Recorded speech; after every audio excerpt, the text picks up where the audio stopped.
자, 계속해서 마켓나우 2부로 이어가도록 하겠습니다. 네. 자, 우리 시장 반도체 어제 충격이 좀 있었는데 일단은 좀 만회하는 모습을 보여주고 있습니다. 어제 ASML 실적 때문에 이 내년에 대한 전망치가 좋지 않았기 때문에 시장이 전반적으로 흔들렸는데, 자, 중요한 게 우리가 ASML 실적인가 아니면 더 중요한 실적, 오늘 TSMC 실적이 아마 장중에 발표될 것 같습니다. 이 TSMC의 실적 우리가 확인하고 나야 우리 시장에서도 반도체 방향성이 뭔가 뚜렷하게 나타나지 않을까, 그러면서 시장의 움직임이 좀 나타나지 않을까 예상을 해보고 있어요. 네, AI 반도체, 특히나 이제 엔비디아의 AI 칩을 전량 어떻게 보면 사실상 독점 생산한다라고 하는 게 이제 TSMC잖아요. 네. 그래서 AI 반도체 중요한 가늠자가 될 것 같고, 오늘 뭐 한미 반도체 실적 발표가 있었습니다. 그래서 HBM의 또 대표적인 관련주잖아요. 오늘 시장을 좀 이끌어주는 섹터 중에 HBM, CXL, 반도체 장비 이쪽이 훈풍이 좀 불고 있으니까 또 하루 만에 달라진 시장의 색깔을 느끼게 되네요. 자, 이렇게 뭐 실적 발표가 오늘 반도체 관련해서 또 집중적으로 좀 준비되어 있어요. 그러니까 시장 어떻게 대비할지 이슈들을 보면서 함께 오늘 시장을 대비하는 준비를 해보도록 하겠습니다. 자, 이슈 브리핑 첫 번째 함께 확인을 해볼 텐데요. 자, 시장의 분위기부터 전반적으로 좀 확인을 해보도록 하겠습니다. 오늘 큼직큼직한 원들이 이렇게 크게 한 4개 정도가 보여지고 있습니다. 일단은 원전 관련 테마가, 원전 관련 업종이 오늘 좋은 흐름을 나타내고 있고 관심도 지금 굉장히 많이 받고 있습니다. 싱크풀을 통해서 AI, 또 지금 투자자들이 관심을 갖고 있는 업종이 원전, 그리고 여기에서 연결돼서 전력 설비, 또 연결이 돼서 전선주까지 오늘 이렇게 전력 인프라 관련된 종목들이 굉장히 많은 관심을 받고 있다라는 것을 확인할 수 있고요. 자, 그다음 초전도체도 오랜만에 오늘 또다시 관심을 많이 받고 있습니다. 연세대 김근수 교수팀이 이 초전도체와 관련된 또다시 발표를 했는데, 액체와 고체의 특성을 모두 갖고 있는 전자를 발견했다라는 그런 결과를 발표했는데, 이러다 보니까 오랜만에 초전도체 관련된 테마도 오늘 다시 부각을 받고 있는 상황입니다. 자, 이외에도 뭐 반도체 관심이 많은 상황이고 TSMC 실적 기다리고 있기 때문에 이외에도 제약바이오는 오늘 조금 쉬어가는 모습이고, 방산주들 실적에 대한 기대감이 있는데 아직까지는 뭔가 강력하게 모멘텀이 나오진 않고 있는 상황입니다. 비만 치료제 위고비가 출시됐는데 관련해서 주가가 많이 올랐다가 일단은 오늘은 약간 조정받는 비만 치료제 관련주들의 비중도 꽤나 크게 나오고 있는 상황입니다. 자, 그러면 첫 번째 이슈부터 함께 더 자세하게 확인을 해보도록 하겠습니다. 오늘 보시는 원에서 가장 크게 나왔던 원전 관련된 종목들 테마를 확인해 볼 텐데요. 자, 원전 관련해서 또다시 이슈가 나왔습니다. 최근에 빅테크 기업들이 이 소형 모듈 원전 계약을 계속해서 소식을 알리고 있습니다. 자, 인공지능 데이터 센터를 돌리기 위해서 어쨌든 막대한 전력이 필요한데 이것을 어떻게 충당하느냐, 결국에는 소형 모듈 원전 쪽으로 이렇게 관심이 집중되고 방향성이 형성되는 것 같습니다. 자, 이러면서 이번에는 아마존, 얼마 전에는 구글 이야기를 해드렸죠. 이번에는 아마존이 소형 모듈 원전 계약을 체결했다는 소식이 간밤에 들려왔습니다. 아마존 웹서비스 AI 데이터 센터를 구동하는 데 필요한 전력을 확보하기 위해서 소형 모듈 원전 계약을 체결한 것인데, 도미니언 에너지라든지 3개의 기업과 약 5억 달러 규모의 계약을 체결했다라는 소식이 전해졌습니다. 자, 이러다 보니까 우리나라 원전주들이 오늘 불을 뿜고 있는데요. 원전주뿐만 아니라 앞서서 보셨듯이 이 전력 인프라 전반적으로 관련된 관심이 다시 불거지고 있습니다. 원전, 전력 설비, 전선주까지 오늘은 강한 모습을 보이고 있는데, 그런 관련된 종목들의 흐름 좀 체크를 해보겠습니다. 네, 오늘 부각을 받고 있는 원전 관련주가 상대적으로 꽤 많습니다. 대표적으로 두산 에너빌리티의 4거래 연속 상승하면서 현재장에서 9% 가깝게 강세를 보이고 있습니다. 여기는 뉴스케일 파워와 굉장히 연관이 있거든요. 뉴스케일 파워 같은 경우에는 미국 최대의 그 원자력, 그 발전 설계 기업이다라고 보시면 되는데, 거기에 핵심 부품을 납품하기로 했습니다. 그런 흐름들 가져가고 있는 거고요. 그러니까 두산 에너빌리티 같은 경우에도 지난 지난 3월 그 창원에 세계 최초로 SMR 공장을 또 가동을 시작을 했잖아요. 그래서 관련주, 대표적인 관련주로 엮여 있는 그런 종목입니다. 자, 우진 엔텍과 BHI 같은 경우에도 각각 3거래, 4거래 연속 상승하고 있는 상황인데 우진 엔텍 원자력, 그 발전 설비, 그 가동 서비스를 하는 기업입니다. 오늘 18% 넘는 시원한 급등세를 보여주고 있는 상황이고요. BHI 같은 경우에도 원자로에서 뿜어져 나오는 그 열을 보일러로 전달하는 열 교환기 그런 관련주입니다. 15% 넘는 급등세를 보여주고 있죠. 자, 우리 기술은 그 원전의 그 계측 제어 장비 그게 국내 그 독점하는 그 기술력을 갖고 있거든요. 6.5%에 상승하면서 오늘 시장을 좀 받쳐주고 있고 한전산업 역시 4% 가까운 상승세를 연출해주고 있습니다. 자, 원전 관련주 불을 뿜고 있다라는 점 확인해드렸고 다음 테마 넘어가 보도록 하겠습니다. 자, 두 번째로는 반도체를 또 볼 수밖에 없겠습니다. 어제 ASML의 실적 발표 실수 그리고 내년에 대한 전망이 좋지 않다. 그런 것 때문에 ASML을 포함해서 대부분의 반도체 업종들이 좋지 않은 모습. 우리 시장에도 그대로 그 여파가 전해졌었죠. 그런데 일단은 오늘은 그 하락을 조금 멈추는 모습을 확인할 수 있는 상황입니다. 자, 어제도 확인했지만 ASML의 실적 이제 하루가 지나니까 미국에서도 좀 다른 평가들이 나오기 시작했습니다. 이 ASML의 실적이 부진했던 것이 일단은 칩 수요 침체를 전반적으로 반영하는 건 아니다. 그런 숫자는 아니었다라고 일단은 진화하는 전문가들의 의견들이 계속 나오고 있었고요. 자, 여기에다가 칩 수요 전체의 침체가 아니라 반도체 장비에서 갑작스런 주문 둔화가 있었다. 이런 것들 때문에 ASML의 실적이 약간은 미스가 났다라는 그런 해석들이 나왔습니다. 이러면서 ASML은 어제 미국 시장에서 떨어졌지만 엔비디아라든지 다른 반도체 관련된 종목들은 상승을 했고 필라델피아 반도체 지수도 결국에는 반등하면서 거래를 마감했습니다. 이런 훈풍이 우리 시장에도 그대로 전해지는 모습인데 자, 이제는 시장에서 ASML 실적보다 더 중요한 게 있다. 오늘 확인해봐야 할 아주 중요한 실적이 있다라고 거기에 집중이 되고 있고 그 실적을 대기하고 있습니다. 바로 TSMC의 실적 발표입니다. 세계 최대 파운드리 업체 TSMC의 실적이 아마 오후쯤에 발표가 될 것 같은데 과연 TSMC의 실적을 보고 나서 AI 반도체 시장의 경기 그리고 앞으로에 대한 기대감 어떻게 나올지가 오늘 우리 시장에도 굉장히 중요한 포인트가 되겠습니다. 결국에 TSMC의 실적 발표 전후로 해서 시장의 분위기가 달라질 수 있으니까요. TSMC의 실적 저희들 TV에서도 계속 추적하면서 발표를 해드리도록 하겠습니다. 자, 여기에다가 오늘 장 출발하고 나서 한미 반도체도 실적을 발표했습니다. 대표적인 HBM 수혜주라고 할 수 있는 한미 반도체가 3분기 실적 발표했는데 매출이 2,085억 기록했고 영업이익이 993억을 기록했습니다. 이게 전년 동기 대비해서 보이시죠? 3,000%가 넘게 증가한 분기 사상 최대, 역대 최대 실적을 기록했다고 한미반도체가 공시를 했습니다. 자, 이러다 보니까 한미반도체의 주가는 불을 뿜으면서 상승세를 보였고요. 이와 관련해서 또 역시 SK하이닉스 HBM 향이 결국에는 반도체에서 우리 시장에서는 골라야 할 종목이다라는 그런 심리가 발동되고 있는 상황입니다. 자, 그럼 반도체 종목들 어떻게 움직이고 있을까요? 함께 확인해 보시죠. 네, 한미반도체 실적이 잘 나오다 보니까 오늘 반도체 쪽으로 훈풍이 불고 있는 상황입니다. 한미반도체 분기 역대 최대 실적이 나온 이유는 HBM 쪽에서 굉장히 중요한 역할을 하는 TC 본더, 이 납품 매출이 최고치, 그러니까 잘 나왔던 그런 영향이 있는데요. 오늘 3.8% 장 초반에 강세 흐름으로 나가고 있는 거고 HBM 관련주의 대표 주자 한미반도체가 잘 나오다 보니까 오늘 전반적으로 반도체 또 CXL, HBM까지 오늘 훈풍이 나오는 그런 상황이 나타나주고 있습니다. 자, 넥스텐 같은 경우에도 국내 기업과 함께 그 관련 장비를 좀 개발하는 그 역할을 하고 있는데 7% 넘는 급등세를 보여주고 있는 상황이고요. EST도 오늘 3% 상승세 보여주고 있습니다. 하지만 파도 어제 말씀드렸는데 장 초반에 좀 힘을 못 내고 있네요. 약보합권에서 움직이고 있는 상황이고 펩트론도 3.7% 약세 흐름으로 좀 엇갈리는 흐름은 보여주고 있습니다. 그래서 이런 부분도 HBM 쪽은 좀 강하다. 이런 부분이 좀 차별화됐다. 이렇게 전략을 얘기할 수 있을 것 같습니다. 다음 테마 가보도록 하겠습니다.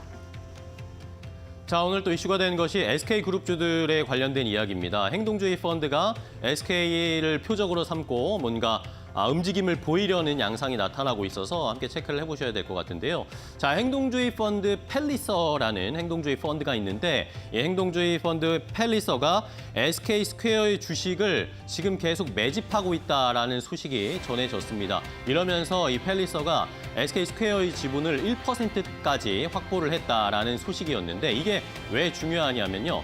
이 SK 스퀘어가 SK 하이닉스의 최대 주주입니다. 그러니까 SK 스퀘어의 10대 주주로 등극을 하면서 SK 스퀘어를 지분을 갖게 되면 SK 하이닉스에도 영향을 미칠 수가 있기 때문에 이 행동주의 펀드들이 앞으로 어떤 행보를 보일지가 시장에서는 관심을 가질 수밖에 없고 우리 시장에서 어쨌든 SK 하이닉스에 대한 기대감들이 굉장히 많은 상황이기 때문에 행동주의 펀드들이 또 SK 하이닉스에 어떤 요구를 하게 될지도 시장에서는 큰 관심을 모으고 있는 상황입니다.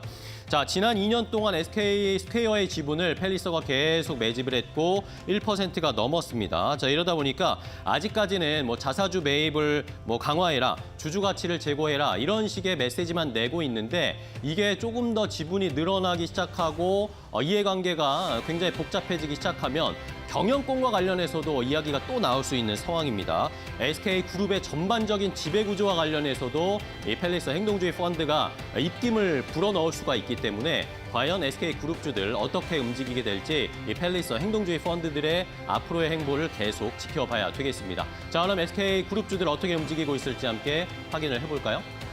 네, SK 스퀘어는 오늘 3.6% 강세 흐름으로 장을 좀 움직이고 있는 상황이네요. 말씀해 주셨다시피 SK 하이닉스의 최대 주주이고 영국계 행동주의 펀드 이제 지분을 1% 확보한 상황이 됐잖아요.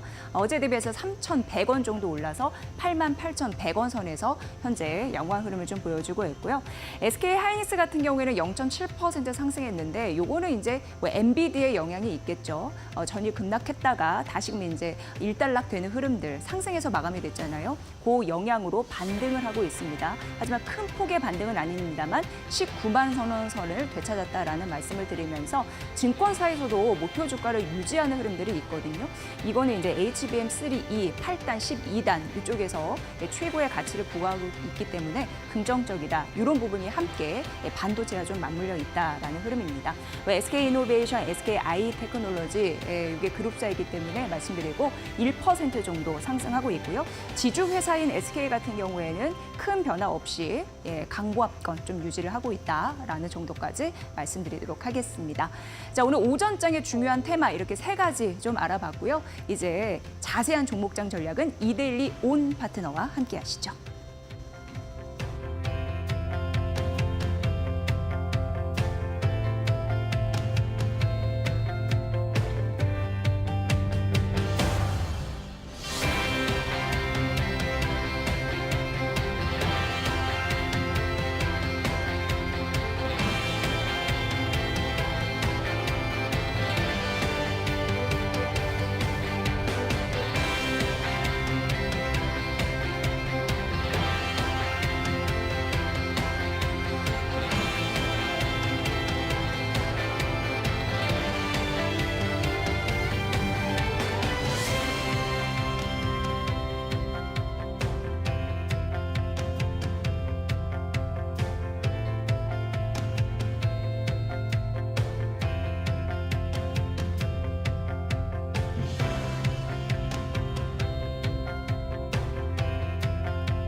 네, 시청자들과 실시간으로 소통하는 2대1용 라이브로 이어가 보겠습니다. 오늘도 역시나 여러분들의 종목 고민들 그리고 시장에 대한 고민들 해결책 함께 안내해 드리도록 하겠습니다.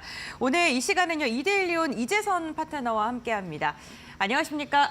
네, 안녕하세요. 네, 파트너님 처음 뵙겠습니다. 반갑습니다. 네, 저도 반갑습니다. 우리 시청자님들께 앞으로 내가 시장을 이렇게 봐드리겠다 아니면은 앞으로 내가 시장 해결책을 이렇게 제시해드리겠다 각오라던가 이런 거 간단하게 말씀해 주실 수 있을까요? 네, 자, 제가 이 아침 시간에는 또 처음으로 인사를 드리게 됐는데요. 또 야간 쪽에 오후 방송 보신 분들은 또 제 얼굴이 또 익숙하신 분들도 있지 않을까 싶습니다. 자, 이제 앞으로 매주 이 시간을 제가 담당해서 여러분들 개장초를 책임지게 되었으니 뭐 이슈 뭐 이런 부분 외에도 남들과는 조금 다른 시각으로 이제 돌아서 볼 수 있는 이런 종목들로 인해서 바닥권에 있는 종목들로 여러분들 계좌 모두 10배거 달성할 수 있도록 제가 잘 리드해 드리도록 하겠습니다.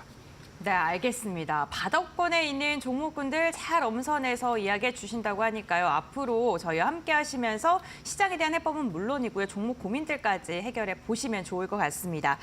저희가 유튜브를 통해서 실시간으로 소통을 하는 시간으로 꾸려나가고 있는데요. 파트너님 좀 불러주시는 분들도 계시고요. 네. 앞으로 잘 부탁드린다는 이야기도 전해드리겠습니다. 그렇다면 먼저 시장에 대한 이야기부터 해야 될 것 같습니다. 우리 시장이 지금 반도체 기업들의 반등 뭐 이런 여러 가지 긍정적인 요인으로 오늘은 좀 분위기가 괜찮은 것처럼 보이긴 합니다. 네. 어떻게 보세요, 파트너님? 지금 뭐 시장 같은 네. 경우는 뭐 간단한 것 같아요. 미국 시장 같은 경우도 이제 뭐 어제 네. 그 ASML 쇼크로 인해서 조금 밀리긴 했지만 뭐 바로 회복되는 모습을 보이지 않나 싶습니다. 다우지수, 뭐 사상 최고 지수 계속 도전해가면서 갱신해 나가면서 이제 넘어가고 있고 나스닥도 이제 정신을 조금 차리면서 뭐 오늘 같은 경우도 낙폭을 제한하고 아래꼬리 달면서 이제 플러스 전환이 되었는데요. 자, 오늘 이제 뭐 중요한 뭐 소식이 있지 않나 싶어요. 그래서 뭐 TSMC 실적을 좀 기다리고 있는데 이런 뭐 분위기상 우리나라 지수 같은 경우도 최근에 뭐 사실 좀 뭐 좋은 모습은 보이지 않았죠. 그래서 걱정하시는 분들이 꽤 많지 않았나 싶은데요. ASML의 우려감 뭐 이런 부분은 뭐 2분기 실적 때부터 계속 있지 않았나 싶어요. 그리고 그때도 엔비디아나 뭐 이런 뭐 TSMC나 뭐 우리나라의 뭐 SK하이닉스 오늘 뭐 한미반도체 같은 경우도 굉장히 좋은 실적 발표되면서 여러분들 좀 좋은 모습 보이는 거 보셨을 텐데요. 뭐 너무 걱정하지 않으셔도 될 것 같습니다. 지수 같은 경우는 지금 잠깐 쉬어가는 구간이다 생각하시면 되고 시장의 불확실성이 커서 그래요. 지금 미국 대선 앞두고 있죠. 어차피 뭐 한 달 안에 해결되는 부분, 뭐 민주당의 뭐 금투세 같은 경우도 해결되는 부분이고 우리가 해결할 수 없는 거라고는 뭐 지정학적 리스크 같은 부분이나 뭐 글로벌 이제 금리 정책 같은 부분은 이제 흐름에 맡겨야 되는 부분이 아닌가 싶습니다. 그래서 불확실성이 하나둘 해소해 나가다 보면은 어차피 이런 정치적인 이슈는 한 달 정도면은 대부분 해소되지 않을까 싶어요. 그렇다라고 하면은 여러분들이 지금 이제 여름 뭐 7월 11일 이후에 좀 어려운 구간을 좀 겪고 있었는데 뭐 잠시 지나가는 조정이다 생각하시고 이 부분은 또 뭐 지수 관련돼서는 연말 되면은 지금과는 또 여러분들 다르게 또 기분 좋게 갈 수 있는 이런 겨울 장세가 되지 않을까 싶으니까요. 걱정하지 마시고 지금 구간이 오히려 저점 매수할 수 있는 기회다 생각하시고 아직 현금 여력 없이 계속 위에서부터 그냥 들고 오셨다 하시는 분들은 차분하게 조금 더 기다린다고 생각하시면은 그동안 이제 조금 찌글찌글했던 이런 시장들 다 해소되면서 여러분들 계좌도 회복될 수 있으니까 이 부분만 생각하시면 될 것 같아요. 내가 좀 안정적인 주식을 가지고 지금 보유하고 있어서 편안하다라고 생각하시는 분들 괜찮습니다. 장기 투자하시는 분들은 괜찮은데 단기적으로 내가 짧게 투자하려다가 이게 물려가지고 문제가 되신 분들 그러면은 그 종목에 대해서만 잘 고민하시면 됩니다. 지금 이게 내가 단기 이슈로 들어갔는데 이 트렌드가 변해서 지금 시장에서 아예 언급조차 안 되고 있다. 그리고 너무 안 좋은 이런 전망만 남아 있다라고 하면은 이런 종목들만 교체하시고 뭐 기존에 잠깐 조정받고 다시 이제 업황이 좋아지는 섹터들 같은 경우는 편안하게 넘어가시면 될 것 같습니다. 네, 알겠습니다. 오늘 시장에 대한 이야기 그리고 올해에 대한 이야기 좀 긍정적으로 말씀해 주셨습니다. 그렇다면 시장에 대한 전반적인 분위기 살펴봤고요. 오늘장 주도하고 있는 섹터들 좀 눈여겨보고 계신 섹터 이야기 나눠보겠습니다. 오늘 시장 개장 초부터 단연 소형 모듈 원전이 아닐까 싶거든요. 네네. 네. 좀 어떠한 이벤트를 갖고 이렇게 움직이는지부터 짚어볼까요? 네, CMR 네. 같은 경우는 지금 뭐 전날 구글이 전력 구매를 한다라는 부분에 이어서 지금 네. 아마존도 투자한다 얘기가 있는데요. 뭐 세 곳이랑 또 투자를 한다라고 해요. 그러다 보니까 여러분들 이게 또 새로 어마어마한 소식이 들려온 거 아니냐. 글로벌 빅테크들 다 이런 SMR에 투자하는 거 아니냐라고 이제 뭐 새로 관심 갖는 분들 계실 텐데요. 이 SMR 전력 쪽에 관심 가지신 분들은 이미 다 알고 계실 겁니다. 마이크로소프트, 애플, 뭐 지금 뭐 말씀드렸던 뭐 구글, 아마존, 메타 등등 글로벌 빅테크 기업들은 이미 작년부터 해서 이제 뭐 계속 투자를 하고 있었고요. 실질적으로 전력 수요가 굉장히 늘어나면서 지금 AI 시대 아니겠습니까? 뭐 데이터 센터 같은 경우를 운영하다 보면은 전력이 앞으로 계속 모자란다는 얘기가 나오고 있죠. 그러다 보니 이제 SMR에 관심을 많이 갖는 것 같아요. 그래서 뭐 지금 개장 초부터 두산에너빌리티가 뭐 갭상승 이후에 지금 뭐 9%를 넘어 10% 쪽까지 올라오고 있는데요. 여러분들이 지금 뭐 차트도 제가 간단히 띄워드리면서 간단하게만 보신다라고 하면은 지금 두산에너빌리티가 지금 9.97%에서 지금 10% 돌파를 앞두고 있습니다. 지금 이 21,500원에서 22,000원 구간 쪽에 어느 정도 좀 저항을 만들고 있는데요. 이 구간을 넘어가는 게 굉장히 중요할 것 같아요. 이 구간에서 지금 오늘 같은 경우도 매물을 소화하고 있는데 오후장까지 보시면서 이 22,000원 구간까지 넘어간다라고 하면 보유하시는데 21,500원 구간 저항받고 살짝 이제 힘이 약해진다. 그러면은 여러분들이 이 종목에 대해서 이제 뭐 일부 한 절반 정도 줄이시고 절반만 들고 간다 생각하시면 돼요. 오늘 거래 대금이 굉장히 폭발하면서 어제 이어서 연속적으로 늘어나고 있죠. 그렇다라고 하면은 지금 구간에서는 매물 소화 이후에 오후장에도 한번 기대해 볼 만한데 마감까지 유지되는지 이 부분만 뭐 잘 살펴보시면 되겠고요. 뭐 관련주들로서는 여러분들 뭐 DLENC 같은 경우도 이제 같이 투자를 하기 시작하면서 이제 오늘 좋은 모습 보이고 있는데 한 6% 정도 상승을 보이고 있죠. 그러다 보니까 이제 관련주들이 뭐 대표적으로 이제 뭐 두산에너빌리티랑 DLNC가 직접적인 이런 관계가 있다 생각하시면 될 것 같고 네. 그리고 서전기전 같은 경우가 서전기전 같은 경우 뜬금포로 이제 이렇게 한 번씩 올라오는데 이 작은 종목들이 사실 상승률은 더 높죠. 그래서 뭐 상한가 들어간 종목을 뭐 애초에 매수할 수도 없을 뿐더러 뒤따라 잡으면 오히려 고점 매수가 될 수 있습니다. 그렇기 때문에 서전기전 같은 경우는 한 번 1차 상승 이후에 눌림목 구간이 나오면 그때 보시면 되고요.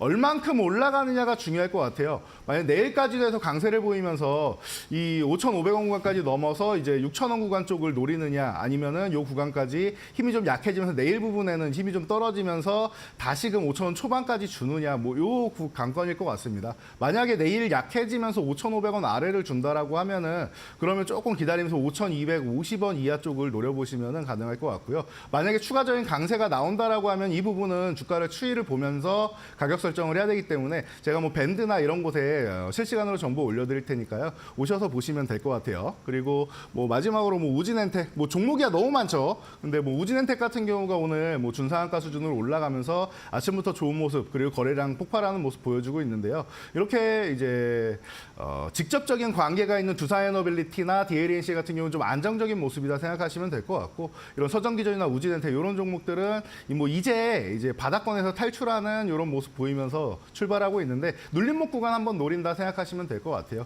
오늘 뭐 개장 초부터 잡지 않았다라고 하면은 조금 불안하실 거예요. 지금 조금 추가적인 상승이 나왔기 때문에 그래서 이런 종목들 같은 경우에는 이제 뭐 2차 상승을 노리면서 눌림목 구간 잡아서 보는 게 안전하다 이렇게 말씀드리도록 하겠습니다. 네, AI 데이터 센터 확대로 인해서 글로벌 기업들의 소형 모듈 원전 투자가 점점 늘어나고 있습니다. 이로 인해서 국내 관련된 기업들도 오늘 강한 시세를 분출하고 있고요. 역시나 데이터 센터 그러니까 AI 시장이 확대되면서 전력이 필요하다 보니까 전력 관련 기업들도 오늘 일부 종목을 중심으로 해서 시세를 분출하고 있는 듯합니다. 어떤 종목 좀 체크해보면 좋을까요? 네, 전력 관련주들 같은 경우는 또 간접적으로 또 영향을 받을 수 있기 때문에 네. 뭐 대표 종목들만 간단하게 보시면 될 것 같아요. 네. 뭐 현대일렉트릭이나 뭐 LX일렉트릭 그리고 뭐 중소형주 중에서는 뭐 재룡전기 같은 경우가 조금 움직임이 계속 좋았었는데 이런 종목들로 해가지고 여러분들이 투자의 시각을 살짝 변환하는 거죠. SMR 관련주도 이미 개장 초부터 확 뛰어 있었기 때문에 부담스럽다라고 생각하시는 분들 많을 거다 제가 말씀을 드렸듯이 요 바닥권에서 이제 시작하는 이런 쪽으로 이제 서서히 SMR 쪽에서 관심이 살짝 식을 때쯤 눌림목 나올 때쯤에는 이런 종목들로 살짝 매기가 옮겨갈 수 수 있다. 물론 오늘 뭐 폭발적으로 움직이거나 하지는 않고 있습니다. 그런데 간접적인 영향을 받고 있으니까 이쪽으로 사실 상반기 같은 경우, 작년 같은 경우에도 계속 이제 수급이 뭐 전파되면서 좋은 모습 보였기 때문에 뭐 같이 한번 보시면 되지 않을까 싶습니다. 네, 알겠습니다. 또 전력 설비 자체가 어쨌든 실적을 좀 보태주면서 가다 보니까 뭐 그런 거에 대한 긍정적인 모멘텀도 언급을 해주신 것 같은데 그렇다면 전력 설비도 좀 종목 많거든요. 어떠한 종목을 좀 눈여겨보고 계실까요? 네, 방금 말씀드렸던 종목들 간단하게 그러면은 이제 가격 전략 보시면서 좋습니다. 보면 좋을 것 같은데요. 네. 자, 제가 이렇게 차트를 하나 띄워드렸는데 HD 현대 일렉트릭부터 한번 체크를 해보시도록 하겠습니다. 지금 뭐 30만 원 초반권에서 움직이고 있고 지금 큰 대세 상승 이후에 횡보 구간에 놓여 있습니다. 그러다 보니까 지금 휴식을 취하고 있는데 뭐 실적은 전체적으로 계속 뭐 좋아지는 뭐 역할이고 조금 전에도 말씀드렸듯이 글로벌 빅테크 기업들이 전력 센터를 계속 늘리고 있기 때문에 이런 전력 설비 그리고 미국에서는 계속 뭐 전력 설비 모자라기 때문에 문제가 된다라는 얘기가 계속 나오고 있죠. 그렇다라고 하면 여러분들 지금 30만에서 35만 원 사이 갇혀 있는 이 주가 정도를 생각하시면 돼요. 특별하게 이슈가 있어가지고 시장 영향력으로 밀리지 않는 이상 30만 원 아래쪽을 내려가면 좀 회복되는 모습이 많이 나오니까 30만 원 부근으로 붙어가면 이 구간부터 좀 모아간다 생각하시면 될 것 같고요. 35만 원 쪽으로 붙어가면 한 34만 원부터 35만 원 사이에는 이제 차익 실현을 조금 하면서 35만 원 돌파할 때 다시 보는 전략 이렇게 전략을 드리고요. 또 뭐 LX 일렉트릭 같은 경우는 이제 현대 일렉트릭이 먼저 상승한 이후에 후발주 형식으로 올라왔음에도 불구하고 굉장히 좋은 모습을 보였었죠. 지금 같은 경우에 이제 그 현대 일렉트릭 같은 경우는 이제 고점 부근에서 움직이고 있었는데 LX 일렉트릭은 조정받은 이제 저점 구간에서 움직이고 있죠. 주가 레벨 자체가 LX 일렉트릭이 좀 낮다라는 뜻이에요. 위에 이평선들을 놓고 있기 때문에 돌파할 때 이제 힘이 더 많이 들어가기 때문에 조금 더 가볍고 편안하게 볼 수 있는 거는 현대 일렉트릭이 아닌가 싶습니다. 그래서 LX 일렉트릭은 조금 더 기간을 두고 보시는 게 낫지 않나. 저점에서 이제 천양봉이 나온 다음에 보시는 게 낫지 않나 싶고요. 그리고 재룡전기 요 종목까지 뭐 간단하게 보시면은 바닥 찍고 이제 횡보하고 있는데 딱 두 종목의 중간 정도 되는 입장이 아닌가 싶어요. 그리고 이제 뭐 중소형사 같은 경우에는 아까도 말씀드렸듯이 뭐 서정기전이나 이제 우진엔텍 같은 경우도 SMR 관련주 중에서 좀 멋진 모습, 폭발적인 모습 보이면서 이제 좋아졌는데 재룡전기 같은 경우도 거래량을 서서히 늘리기 시작하면서 특정 이슈가 나왔을 때 폭발적인 거래 대금이 실린다. 오전부터 여러분들 확인하실 수 있습니다. 아침에 한 5분에서 15분 사이면은 확인할 수 있으니까 그때 보시면 될 것 같고요. 뭐 그 천양봉이 나오는 날 같은 경우는 제가 오전부터 관찰하면서 여러분들께 뭐 밴드의 전략 올려드리도록 할 테니까요. 여러분들 꾸준히 관심 가져보시면 될 것 같습니다. 네, 알겠습니다. 이 데이터 센터 확대와 관련해서 두 가지 섹터 언급을 해주셨습니다. 오늘 급등하고 있는 소형모듈 원자로, 그러니까 원전 관련 기업들 언급해 주셨고요. 지금 좀 박스권에서 횡보를 하고 있는 전력 관련 기업들도 눈여겨보면 좋겠다라고 투자 포인트 짚어주셨고요. 또 파트너님께서 또 다르게 눈여겨보고 있는 섹터 어떤 게 있는지 궁금합니다. 어떤 섹터 볼까요? 자, 우리 시장을 어제 네. 짓눌렀던 뭐 미국 시장부터 여파가 있었던 ASML이 뭐 이틀 동안 한 22% 정도의 하락이 나왔습니다. 그럼에도 불구하고 엔비디아가 3% 반등하면서 제자리를 찾아오고 있는데요. 반도체주 제가 최근에 계속 말씀드리고 네. 있는데 어려움을 겪는 분들 많으실 겁니다. 뭐 600만 이제 삼성전자 주주분들부터 시작해가지고 전체 반도체주들이 7월 11일 이후부터 좀 이제 고점을 찍고 어려운 모습을 보이고 있는데 오히려 지금이 또 기회가 되지 않을까라는 생각을 합니다. 뭐 대장주였던 이제 SK하이닉스부터 여러분들이 뭐 체크해 보실 수가 있을 것 같은데요. 삼성전자는 제가 가격 전략을 삼성전자 같은 경우는 제가 가격 전략을 드린다 하더라도 지금은 어차피 기다리셔야 되는 구간이에요. 자, 간단하게만 보시면은 삼성전자는 지금 추세적으로 7월 11일에 고점 찍은 다음에 하락 추세를 벗겨내는 모습이 전혀 나오지 않고 바닥권에서 기어다니고 있습니다. 그러다 보니까 여러분들이 지금 좋은 모습을 찾을래야 찾을 수도 없고 최근에 뭐 실적도 뭐 예상치 안 좋게 나오면서 뭐 반성문이라는 초유의 사태까지 뭐 발생하고 있는데요. 이제 내부에서 좀 어느 정도 변화가 있는지 이런 뭐 기업 경영 쇄신 같은 경우가 좀 필요하겠고 일단 제일 중요한 거는 이제 HBM 쪽으로 해서 엔비디아의 퀄테스트 통과하는 게 아닌가 싶습니다. 일단은 이제 3순위가 되더라도 하이닉스 마이크론이 이어서 3순위가 되더라도 이제 퀄테스트 통과하는 게 중요하지 않나 싶고요. 엔비디아도 지금 데이터 센터 확장하는 거 보면 여러분들 아시겠지만 블랙엘도 1년치 완판되고 뭐 데이터 센터 확장하고 전력 소비 때문에 문제가 되고 이런 것처럼 AI 끝날려면 아직 멀은 것 같아요. 챗 GTP 여러분들 얼마나 이용하시는지 모르겠는데 저도 아직 기초 부분밖에 안 해봤는데 앞으로 사용할 수 있는 부분이 무궁무진하다고 생각합니다. 그 외에도 이제 각 뭐 제미나이부터 시작해서 여러 이제 거대 이제 언어들이 이제 나오면서 이제 계속 확장이 되기 때문에 엔비디아에서도 젠슨왕이 이제 삼성전자가 빠르게 이제 오기를 기원한다. 우리는 언젠가 파트너십을 할 거다라고 좋게 얘기를 해주고 있죠. 앞으로도 당분간은 하이닉스나 마이크론 가지고는 모자란다는 뜻이에요. 그러니까 그때가 좀 빨리 오기를 기다리는 뭐 그런 정도밖에 없는 것 같고요. 그래서 삼성전자는 좀 시간이 좀 필요하다. 언젠가는 되겠다. 이 정도로 보시면 되고 우리나라를 이끌었던 종목은 이제 SK 하이닉스가 되겠죠. 지금 뭐 가장 뭐 좋은 이제 구간에서 25만 원 구간을 두드리려고 하다가 휴식이 나왔습니다. 그런데 삼성전자랑은 달라요. 삼성전자는 어떤 모습이었냐면 요 바닥권에서 움직이는 모습이었죠. 그런데 하이닉스는 바닥을 2번이나 잡고 이중바닥 모습, 다중바닥을 그리면서 반등을 모색하는 모습입니다. 아직까지 이 20만 원 구간을 넘어가지 못하고 있는데 20만 원 넘어가는 거는 이제 뭐 TSMC 실적이 뭐 오후에 나오고 또 이제 뭐 SK 하이닉스 실적도 이제 뭐 기대감이 있고 한미반도체 잘 나온 거 보면 하이닉스가 나쁠 거라고 생각하지는 않습니다. 그렇다라고 하면 요 20만 원 돌파하는 구간 여러분들이 좀 기다리시면 될 것 같고요. 기존 주주분들 같은 경우는 중장기적으로 그냥 보시는 관점으로 아직까지 들고 간다 혹은 저점 매수를 했다 그러면은 뭐 삼성전자나 하이닉스를 초단타 영역으로 뭐 단기 매매하려고 들어가신 분은 안 계실 거라고 생각해요. 그럼 편안하게 그냥 들고 가시면은 어차피 연말 되면은 지금보다 훨씬 좋은 주가 레벨에서 혹은 고점도 두들길 수 있는 주가 레벨에서 여러분들 또 기쁘게 또 따뜻한 연말 보낼 수 있는 그런 종목이 아닌가 싶고요. 지금 뭐 한미 반도체 같은 경우는 여러분들이 조금 관심 가져볼 수 있는 게 뭐 개별적인 이슈까지 나왔죠. 실적도 굉장히 좋게 나왔고 잘 영업이익이 나왔어요. 네, 3,300% 이 정도나 뭐 좋게 나왔다라는 얘기도 있고 그리고 지금 뭐 하나정밀에서 SK 하이닉스의 이제 TC 본더 이제 뭐 테스트 받는 게 불발됐다라는 이런 이슈가 나왔어요. 그런데 뭐 당사에서는 또 이제 아니다라고 반박 기사를 내고 있는데 어쨌든 개별 이슈만으로도 좀 좋은 모습을 보이고 있습니다. 그래서 ASML 때 밀렸던 부분 하루 만에 다 회복하는 거 아주 좋은 모습이죠. 그러면은 한미 반도체는 뭐 개별적으로도 여러분들 좀 관심 가져볼 수 있지 않을까 싶고요. 네. 네, 뭐 이스페타시스나 뭐 PSK홀딩스 등등 뭐 좋은 종목들은 많은데 이런 종목들은 제가 밴드에서 소개시켜 드리는 것으로 하고 대표 종목들만 여러분들이 중심적으로 보시면 될 것 같습니다. 네, 알겠습니다. 또 한미반도체가 오늘 실적을 발표했는데 TC 본더를 중심으로 해서 최대 실적을 또 냈습니다. 역시나 엔비디아 향에 관련돼서 그 계약 관계가 있는지 없는지가 굉장히 중요한 게 반도체 포인트인 것 같습니다. 그렇다면 오늘 우리 시장에서 파트너님께서는 어떠한 종목을 가장 눈여겨보고 계신지 공약주 한번 들어보도록 하겠습니다. 어떤 종목 선정하셨을까요?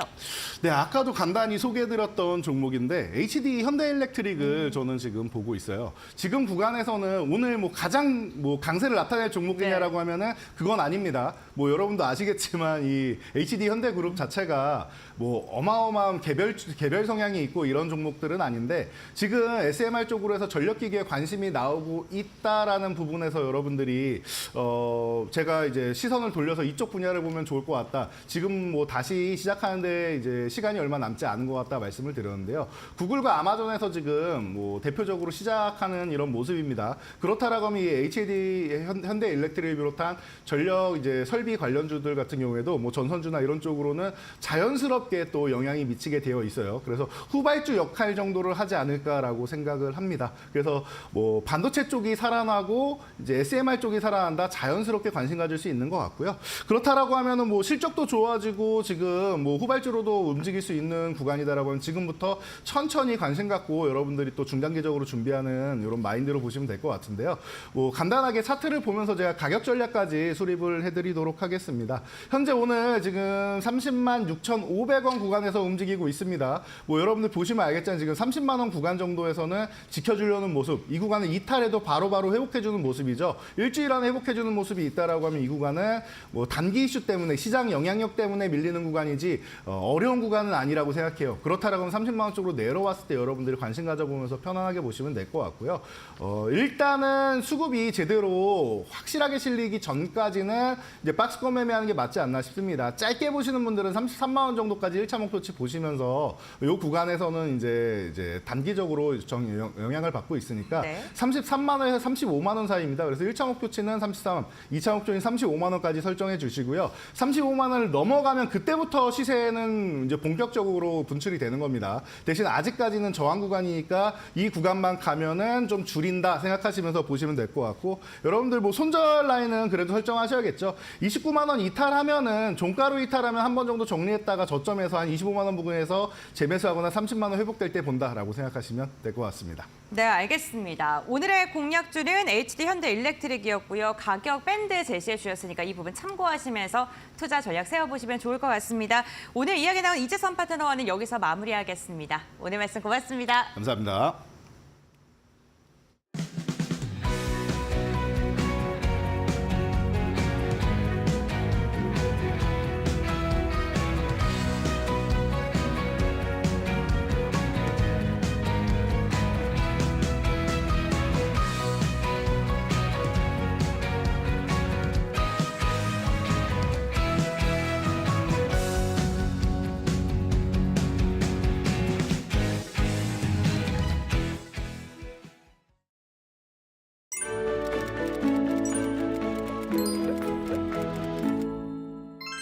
안녕하세요. 오늘은 여러분이 자주 들어봤을 규제 샌드박스에 대해 알아보겠습니다. 먼저 규제 샌드박스란 신기술이나 신제품을 실제 환경에서 테스트할 수 있도록 기존 규제를 일시적으로 유예해주는 제도입니다.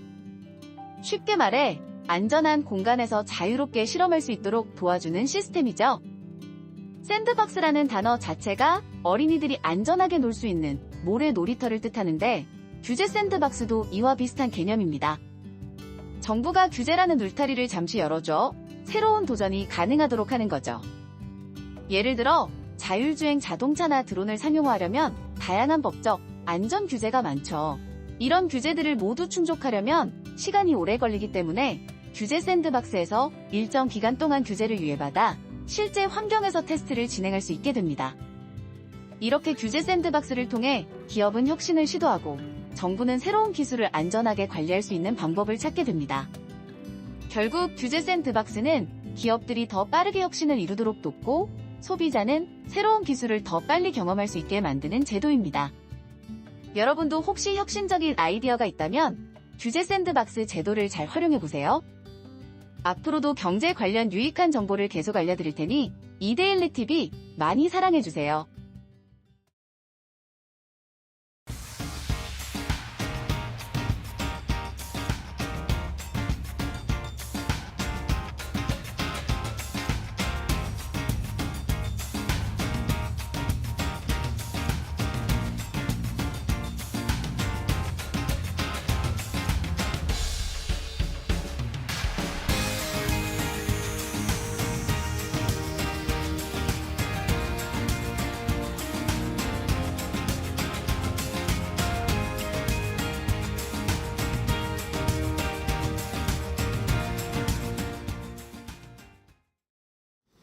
자, 이데일리 TV 인사이트로 이어가겠습니다. 오늘 현대차 IPO, 인도 IPO 이야기가 계속 나오고 있는데 주가는 오늘 좀 빠지네요. 현대차가 4% 넘게 빠지고 기아도 2% 넘게 좀 하락세를 나타내고 있는데, 자, 인도 IPO 흥행하고 있다 이런 이야기는 나오고 있는데 앞으로 투자 전략 어떻게 세워야 할지 조금 더 자세하게 이데일리 TV 인사이트로 알아보도록 하겠습니다.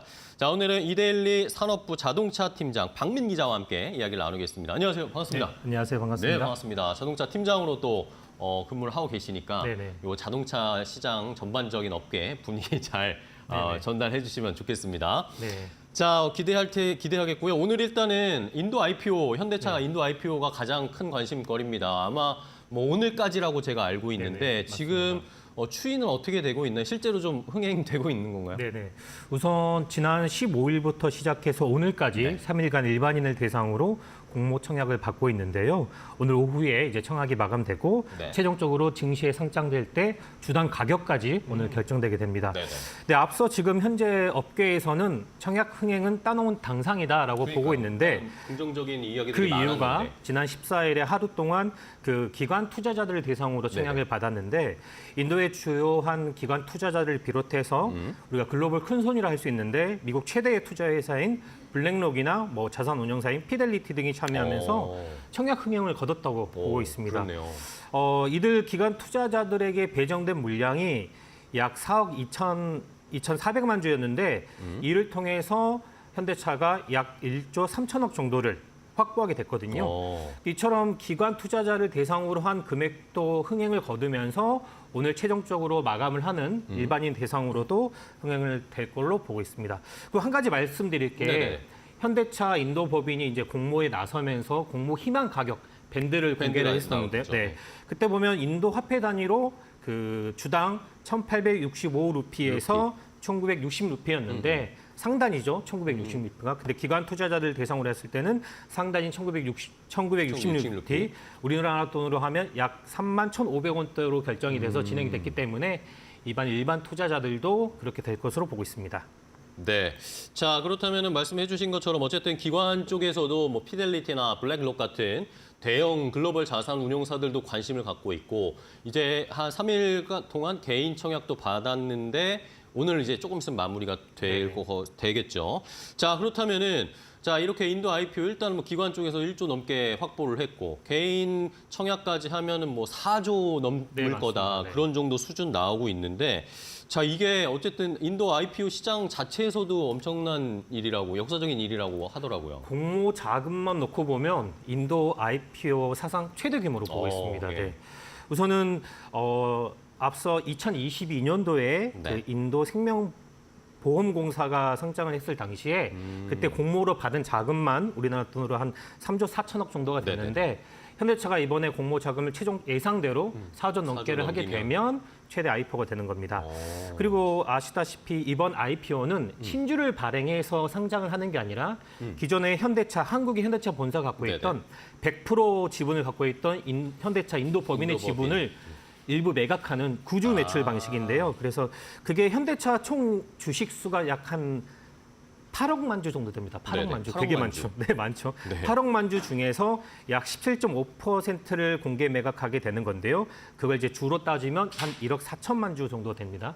1억 4천만 주를 매각을 해서 약 한 4조 4천억 정도를 공모 자금으로 받게 되는 것이지요. 아, 이게 신주 발행이 아니었군요. 네, 그래서 약간 헷갈리는 게 마치 이번 현대차 인도 법인이 인도 증시에서 시가총액이 가장 높은 것으로 그쵸. 약간 오해를 네. 하시는 분이 계신데 시가총액 자체는 훨씬 더 높은 것들도 많고요. 뭐 인도 보험공사도 뭐 85조 가까이 정도 됐는데 이 현대차 같은 경우는 아까 8억 만주라고 했기 때문에 네네. 우리나라 돈으로 한 3만 1,500원 정도 주당 가격을 그쵸. 환산을 하게 되면 그러면 한 25조 정도 25조. 몸값을 되겠습니다. 25조 정도의 몸값이 되겠습니다. 그렇군요. 네. 구주 매출이기 때문에 시가총액 자체로는 뭐 역사적 최고 그 시총은 아니지만 어쨌든 자금을 모은 것, 공모하는 자금은? IPO를 통해서 자금을 모은 걸로는 인도의 시장에서 역사상 가장 큰 네, 금액이다라는 거군요. 맞습니다. 자, 그러면은 이렇게 4조가 넘는 돈을 어쨌든 그러면 뭐 기본 우리가 4조는 기본적으로 베이스로 깔고 가는 것 같아요. 네, 뭐 그 맞습니다. 이상이 될 수도 있는 네네, 거고. 맞습니다. 자, 그러면 시장에서 이렇게 큰 돈이 들어오게 되면 현대차가 이 돈으로 뭘 하겠다는 겁니까? 현대차가 4조 4천억 정도의 자금을 네. 인도 내에서 받게 되면 공모하게 네네. 되면 그 돈은 다시 인도에 투자하겠다는 계획인데요. 인도에 이제 투자하는 네, 인도에 거예요? 투자 계획인데요. 일단 현대차는 인도에 공장이 총 3개가 있습니다. 네네. 남부 첸나이에 1공장과 2공장이 있고요. 작년에 GM으로부터 그 제너럴 모터스, 미국의 완성차 회사죠. GM으로부터 인수한 그 공장이 탈레가온이라는 지역이 또 있는데요. 네. 이 3개 공장이 있는데 이 3개 공장의 공장 증설이나 아니면 또 전기차 시장을 개척하는 거나 아니면 지금 최근에 현대차가 정말 힘을 줘서 진행하고 있는 그 수소 인프라 구축에 투입될 것으로 보고 있습니다. 근데 우리가 좀 생각해 볼 게 네. 현대차가 왜 이렇게 인도에 공을 들이냐? 그러니까요. 그걸 좀 생각해 보실 수 있잖아요. 네. 그거는 현대차가 지금 작년과 재작년에 2년 연속 글로벌 판매량 3위를 그쵸, 기록했는데요. 네. 1위가 도요타였고 2위가 폭스바겐 그룹이었고 네. 3위가 현대차였는데 이 현대차 그룹이 3위의 어떤 지위를 유지하기 위해서는 반드시 수송해야 될 시장으로 인도를 꼽고 있습니다. 판매량을 더 확보할 수 있는 시장으로 인도를 보고 있는 거예요. 그 이유가 일단 기본적으로 인도는 아시다시피 전 세계에서 인구가 가장 많은 그렇죠. 나라로 알고 중국을 있죠. 추월했죠, 이제. 그렇죠. 네. 14억 인구 대국인데요. 거기에 작년에 인도의 그 GDP 성장률이 한 8.2% 정도로 주요 좋네요. 선진국들 중에서는 가장 최고로 네. 높은 정도였고요. 또한 그래서 지난해 자동차 판매량이 한 410만 대 정도가 됐는데 중국이 제일 많고요, 기본적으로. 그쵸. 그다음 두 번째로는 미국 미국. 자동차 시장이 크고 바로 3위 자동차 시장이 된 겁니다. 아, 그래요. 원래 우리가 자동차 빅3 시장이라고 하면 미국, 유럽, 중국 이렇게 생각을 맞습니다, 했었는데 맞습니다. 그럼 유럽보다 이제 인도가 더 많이 팔린다는 거예요? 아니 단일 시장으로 단일 국가로 봤을 국가로 때, 봤을 때? 유럽 전체로는 당연히 이제 예. 유럽이 3위 시장은 맞는데 단일 국가로 국가로 봤을 봤을 때는? 때는 제일 큰 게 중국, 두 번째가 미국, 그다음에 세 그다음에 번째가 이제 인도가 인도. 되겠습니다. 게다가 지금 인도 정부도 이 자동차 산업을 육성하고 있거든요. 네, 그렇죠. 육성하고 있기 때문에 앞으로 자동차 산업이 더 커질 것으로 시장이 더 커질 것으로 보고 있고 네. 그래서 우리가 인구 1000명당 몇 대의 자동차 보급률을 갖추고 있냐 인도가 그걸 봤었을 때 인도는 인구 1000명당 60대 정도의 1000명당 60대요? 네, 그 정도로 적습니다. 아직은 많이 적네요. 한국 같은 경우는 우리나라 인구 얼마예요? 1000명당 485대를 갖고 있습니다. 그래요? 거의 굉장히 절반 정도네요. 낮잖아요. 네네. 그만큼 성장률이 아. 무궁무진하기 때문에 빨리 인도 시장을 선점을 해서 더 그 잠재력이 큰 시장에 선점을 해서 들어가겠다는 계획이고요. 그래서 현대차도 절대 놓칠 수 없고 더욱더 그쵸. 확장하겠다는 생각을 갖고 있습니다. 네. 자, 인도 시장이 뭐 말씀해 주신 것처럼 점점 커지고 있어요. 근데 앞으로의 성장 가능성은 또 굉장히 룸이 넓게 남아 있는 상황이고 뭐 테슬라도 인도에 공장 짓겠다 뭐 이런 네, 이야기들도 맞습니다. 최근에 많이 나왔기 때문에 어쨌든 인도 시장 공략 새로운 자동차 시장으로서의 매력은 충분하고 어쨌든 현대차가 인도에 많이 투자를 하겠다라는 생각을 갖고 있네요. 결국에는 그러면 생각을 해보면 어쨌든 현대차가 뭐 한 2000년대 초반이었나요? 그때 중국 진출을 하면서 네네. 뭔가 판로를 개척하기 위해서 중국에 공장도 짓고 막 맞습니다. 일했었는데 근데 또 이러면 뭔가 정치적인 리스크 때문에 중국 시장이 완전 무너졌잖아요. 네네, 우리가 맞습니다. 현대차 입장에서는. 네네, 맞습니다. 그러면 이제 그런 뭔가 포커스를 중국보다는 인도 쪽으로 맞추고 있다라고 변했다고 보면 되는 건가요? 정확하게 잘 짚어주신 것 같은데요. 사실 아까 말씀드린 것처럼 세계 최대 자동차 시장은 중국이죠. 중국입니다. 네. 작년 기준으로 한 2,400만 대 정도? 그렇죠. 굉장히 많은 수가 많이 팔렸는데요.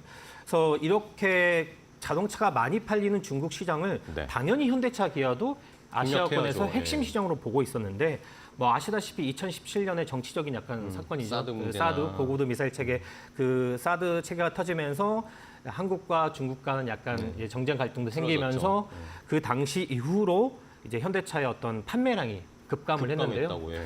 한 2016년도 사드가 터지기 전에만 해도 한 180만 대, 오. 180만 대를 중국에서 팔았는데 현대차, 기아 양사가요. 네. 근데 작년으로 최근에는 해서 어떤가요? 32만 대로 확 줄었습니다. 아이고, 네. 네, 엄청나게 많이 이건 뭐 줄어들었죠. 거의 예. 그러던 와중에 또 중국에서도 자국 그 완성차 업체를 네, 육성하면서 굉장히 많이 자국 전기차가 엄청 늘어났잖아요. 네, 그렇죠. 뭐 중국은. 샤오미나 네. 뭐 BYD 많이 들어보셨겠지만 그런 또 자국의 전기차 회사들은 굉장히 급성장하고 있고요.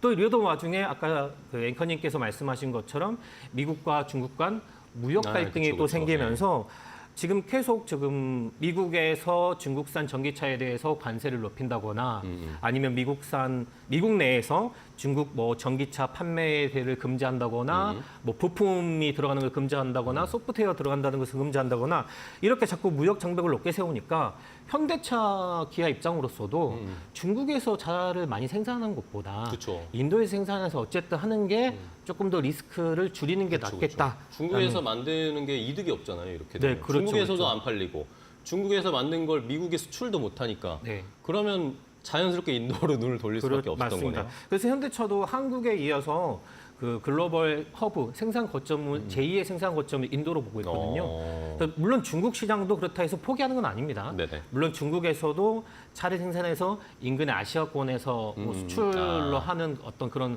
그 수출의 거점을 거점으로 삼는다든지 삼고. 그렇게는 진행하고 있는데 어쨌든 중국에 힘을 주던 것을 인도로 옮겼다고 볼 수는 그렇네요. 있겠고요. 그리고 뭐 아직까지는 인도가 경제 대국이긴 하지만 아시다시피 빈부 격차가 그쵸, 굉장히 예. 심하잖아요. 뭐 상위 1%가 전체 어떤 경제의 60%를 대부분 차지한다. 차지하고 있죠. 차지한다 말이 정도로 있을 정도로 그렇기 때문에 좀 저렴한 노동력도 강점이기도 하고요. 그래서 현대차 입장으로서는 그러네요. 인도에서 생산하는 게 나쁘지 않은 카드인 여러모로 거죠. 뭐 이점이 있겠네요. 네, 맞습니다. 그러면은 진짜 지금 실제 현대차가 인도에서도 선전을 하고 있나요?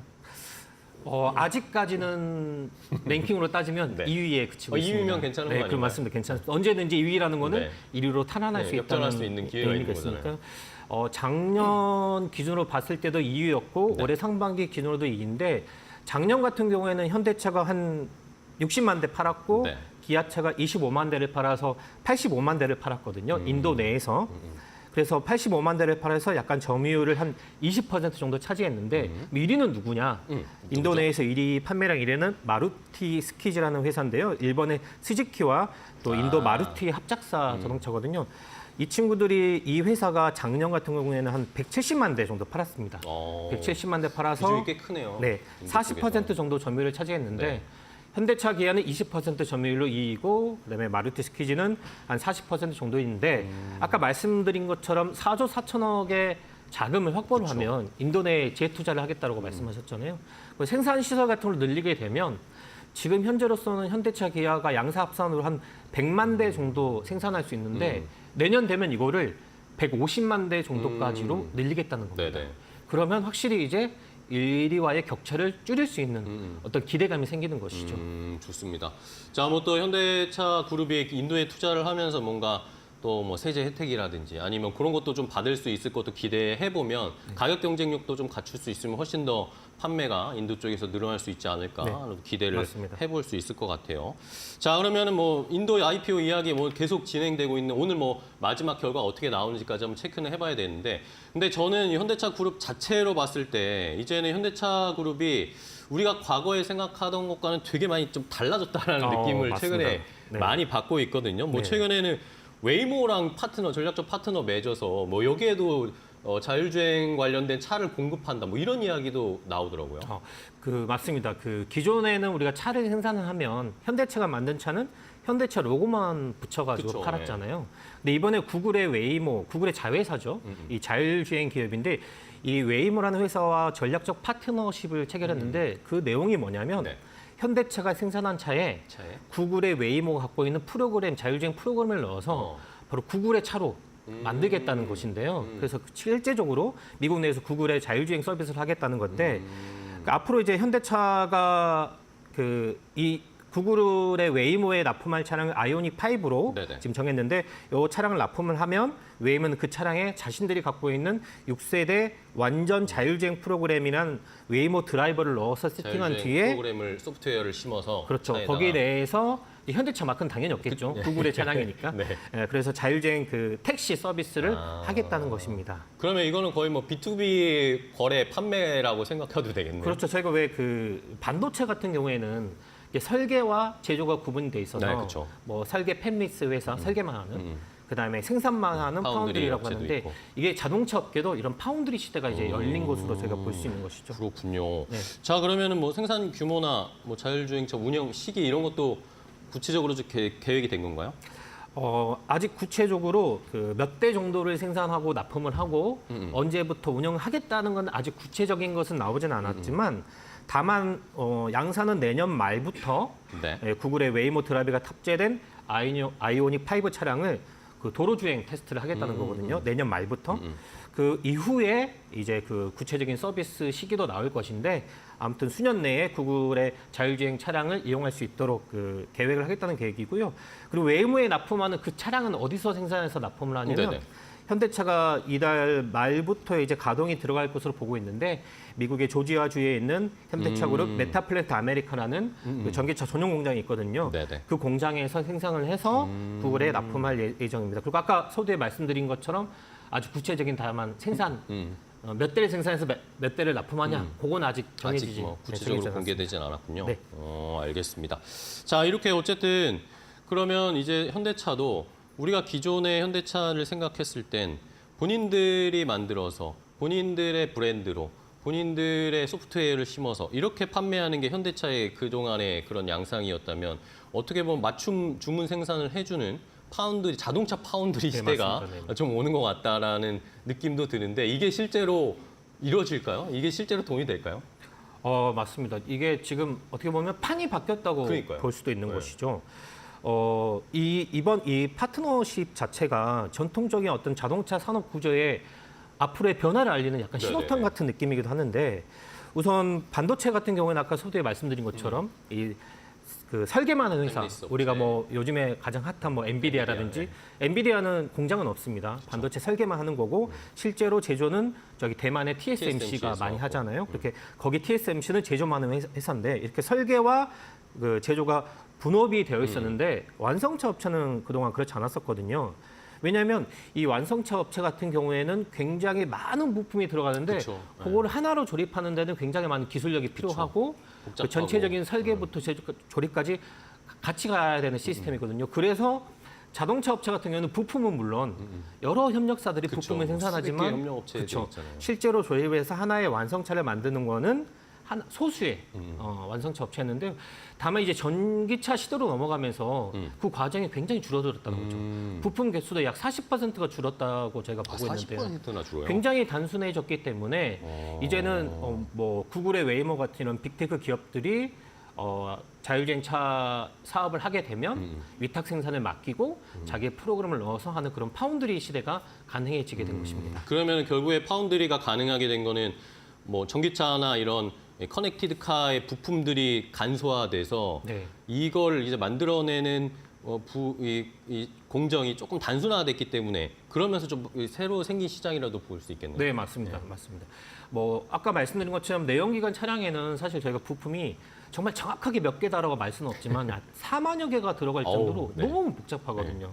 너무 복잡하기 때문에 부품은 물론 여러 가지 업체들이 만들 수 있지만 전체적인 설계를 해서 조립하는 거는 큰 그림을 갖고 있는 소수 업체만 가능했거든요. 근데 굉장히 말씀하신 것처럼 단순해져가지고 이제는 제조 따로 어떤 차량을 운영하는 설계 따로 그게 가능해진 것이죠.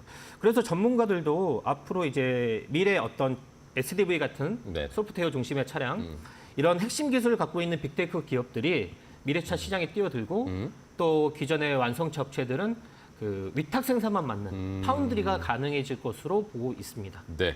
자, 자동차 부품이 뭐 전기차화 되면서 단순해지고 그러면서 이제 뭐 테크 기업들이 차에다가 본인들의 소프트웨어를 심어서 본인들만의 자동차를 만들고 싶어 하는 네. 상황이고 요 시장을 이제 뭐 현대차나 이제 기존의 자동차 업체들이 자동차를 만들어주는 진짜 자동차 파운드리 이 업을 하면서 돈을 많이 벌 수 있을지 네. 기대를 해보면 되겠습니다. 자, 그러면은 뭐 웨이모뿐만 아니라 사실 현대차가 또 얼마 전에 또 빅뉴스를 네. 전해준 게 GM과의 협력도 이야기가 나왔어요. GM과 뭐 협력을 굉장히 강화하는 수준의 이야기가 나왔는데 현대차는 뭐 계속 저희가 역사적으로 봤을 때 굉장히 독자적인 길을 걸으려고 맞습니다. 노력을 네. 많이 했었잖아요. 네, 네, 네. 그래서 저도 뉴스 보고 좀 놀랐습니다. 갑자기 GM과 그런 전략적 협정을 맺었다라는 게. 그 지난달에 GM과 제너럴 모터스와 포괄적 업무 협약을 체결했는데 그러니까요. 현대차 창사 이래 처음입니다. 그러니까요. 이 포괄적 업무 협약은 뭐냐? 말 그대로 정말 포괄적으로 모든 부분에서 협업을 하기로 한 것인데요. 자동차 개발에서 생산 또 그 어떤 자동차 개발 생산 비롯해서 전기차 수소라든지 아니면 그 친환경 에너지라든지 배터리까지 그다음에 어떤 공급망까지 배터리까지. 모든 부분에 걸쳐서 이 협업을 하기로 한 것인데요. 약간 아까 말씀드린 것처럼 IT 기업인 구글 웨이모와도 협업을 하고 전통적인 완성차 업체간도 협업을 하고 소위 말해서 우리가 합종 연행이라고 하잖아요. 그쵸. 굉장히 그래서 협업의 분야가 다양해지면서 바뀌고 있습니다. 근데 이런 바뀌는 추세가 왜 바뀌냐? 네네. 이 업계에서 이렇게 보고 있습니다. 내연기관 시대에서는 완성차 업체 간 경쟁이었는데 그쵸. 이제 자율주행차라든지 어떤 미래차 시장으로 가면서 완성차 업체 간 경쟁보다도 굉장히 더 경쟁 선수들이 많아진 것이죠. 그렇죠. 네. 그러면서 독자적인 어떤 포지션을 취하기보다도 서로 협업을 통해서 시너지를 내자. 경쟁력을 키우기 위해서. GM과도 라이벌 관계보다도 협업할 때 같이 협업하자. 이렇게 그런 체계가 된 것이죠. 오히려 GM이랑 협력해서 테크 기업들을 좀 그럴 수도 있는 거고요. 경계하자 그래서 그런 앞- 이야기일 수도 있겠네요. 네, 앞으로 그래서 현대차와 GM이 공동으로 개발한 차량을 어떤 차량은 현대차 마크를 달고 팔 수도 있고요. 또 어떤 지역에서는 반대로 같이 공동으로 개발했지만 GM의 GM 마크를 어, 걸고 예, 팔 그럴 수도 수 있고 있겠네요. 그런 게 이제 가능해지게 된 것입니다. 그렇군요. 자, 그러면은 뭐 단순하게 우리가 그럼 계산을 해봅시다. 현대차 그룹이 어쨌든 글로벌 판매 순위로 3위를 랭크를 했었고 GM 같은 경우에는 6위 정도, 5, 6위 정도 위치잖아요. 그러면은 여기에서 이게 두 개가 합쳐지면 어쨌든 협력한 순위, 그 판매 대수로만 봤을 때는 굉장히 높아지는 네, 맞습니다. 겁니다. 맞습니다. 자, 그러면은 말씀해 주신 포괄적으로 협력한다는데 어디까지 협력이 들어갈 수 있을까요? 그러니까 좀 전에 말씀드렸지만 또 구체적으로 좀 말씀드리자면 이 포괄적 협업이기 때문에 구체적으로 세세하게 모든 것들은 다 공개는 하지 않았습니다. 다만 큰 아우터 라인만 말씀드리자면 승용차와 상용차를 공동으로 개발하고 그리고 전기와 수소 기술도 공동으로 개발하고 전기라든지 수소도 미래차 시장인 것이죠. 그리고 나아가서 배터리 원자재 공급망부터 야. 어떤 철강까지 기타 자동차를 만드는데 모든 어떤 그 원자재에 대한 공급망도 공동으로 같이 나가자. 그래서 시너지를 내자라는 것인데요. 네. 그렇기 때문에 이번 협업을 놓고 메리바라 GM 회장도 이렇게 말을 했습니다. 뭐라고 했죠? 이 체계화된 자본 배분을 통해서 제품 개발을 더욱 효율적으로 만들 수 있는 잠재력을 지녔다.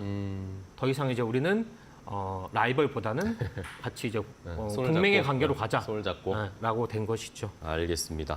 자, 그러면은 마지막으로 간단하게 현대차가 뭐 GM 이런 회사 말고도 또 다른 회사들과도 협력할 가능성이 있다고 보세요? 충분히 열려 충분히 있다고 있다. 볼 수 있습니다. 네. 알겠습니다. 자, 이렇게 오늘 인데일리 TV 인사이트를 통해서 현대차 그룹 인도 IPO 이야기도 해봤고 뭐 글로벌 전방위적으로 협력하고 있는 상황을 살펴봤는데 오늘 주가는 좀 빠지고 있어요. 근데 네, 그렇습니다. 이슈 이후에 IPO 결과 이후에 또 주가 어떻게 향방 움직이게 될지 한번 잘 지켜보시면 좋을 것 같습니다. 자, 오늘 함께 해주신 박민 기자 오늘 너무 고생 많으셨고요. 다음 시간에 또 뵙겠습니다. 네. 고생 많으셨습니다. 수고하셨습니다. 맞습니다.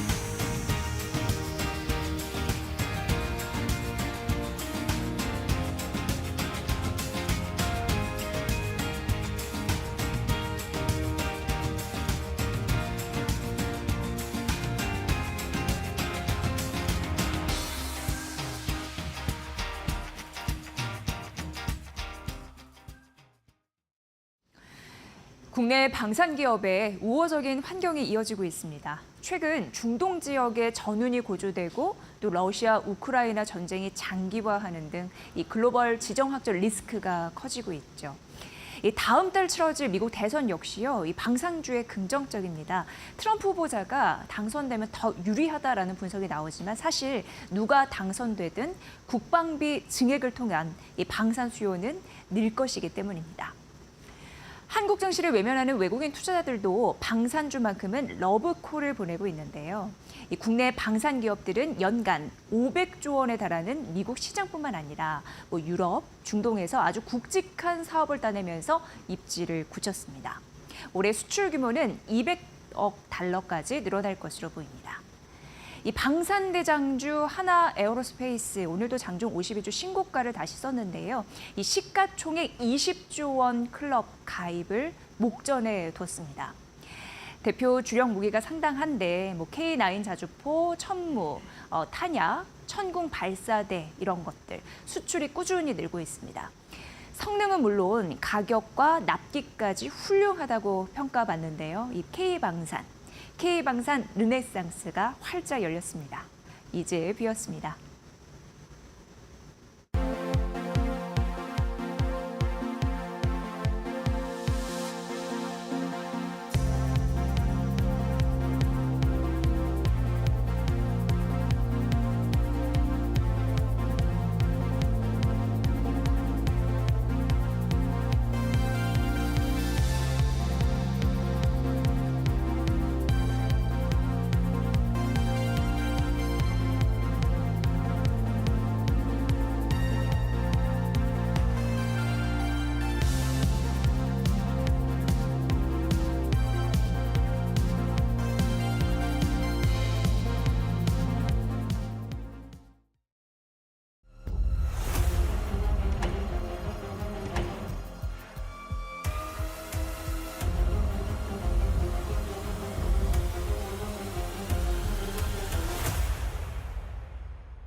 안녕하세요. 웨더토크 신수업입니다.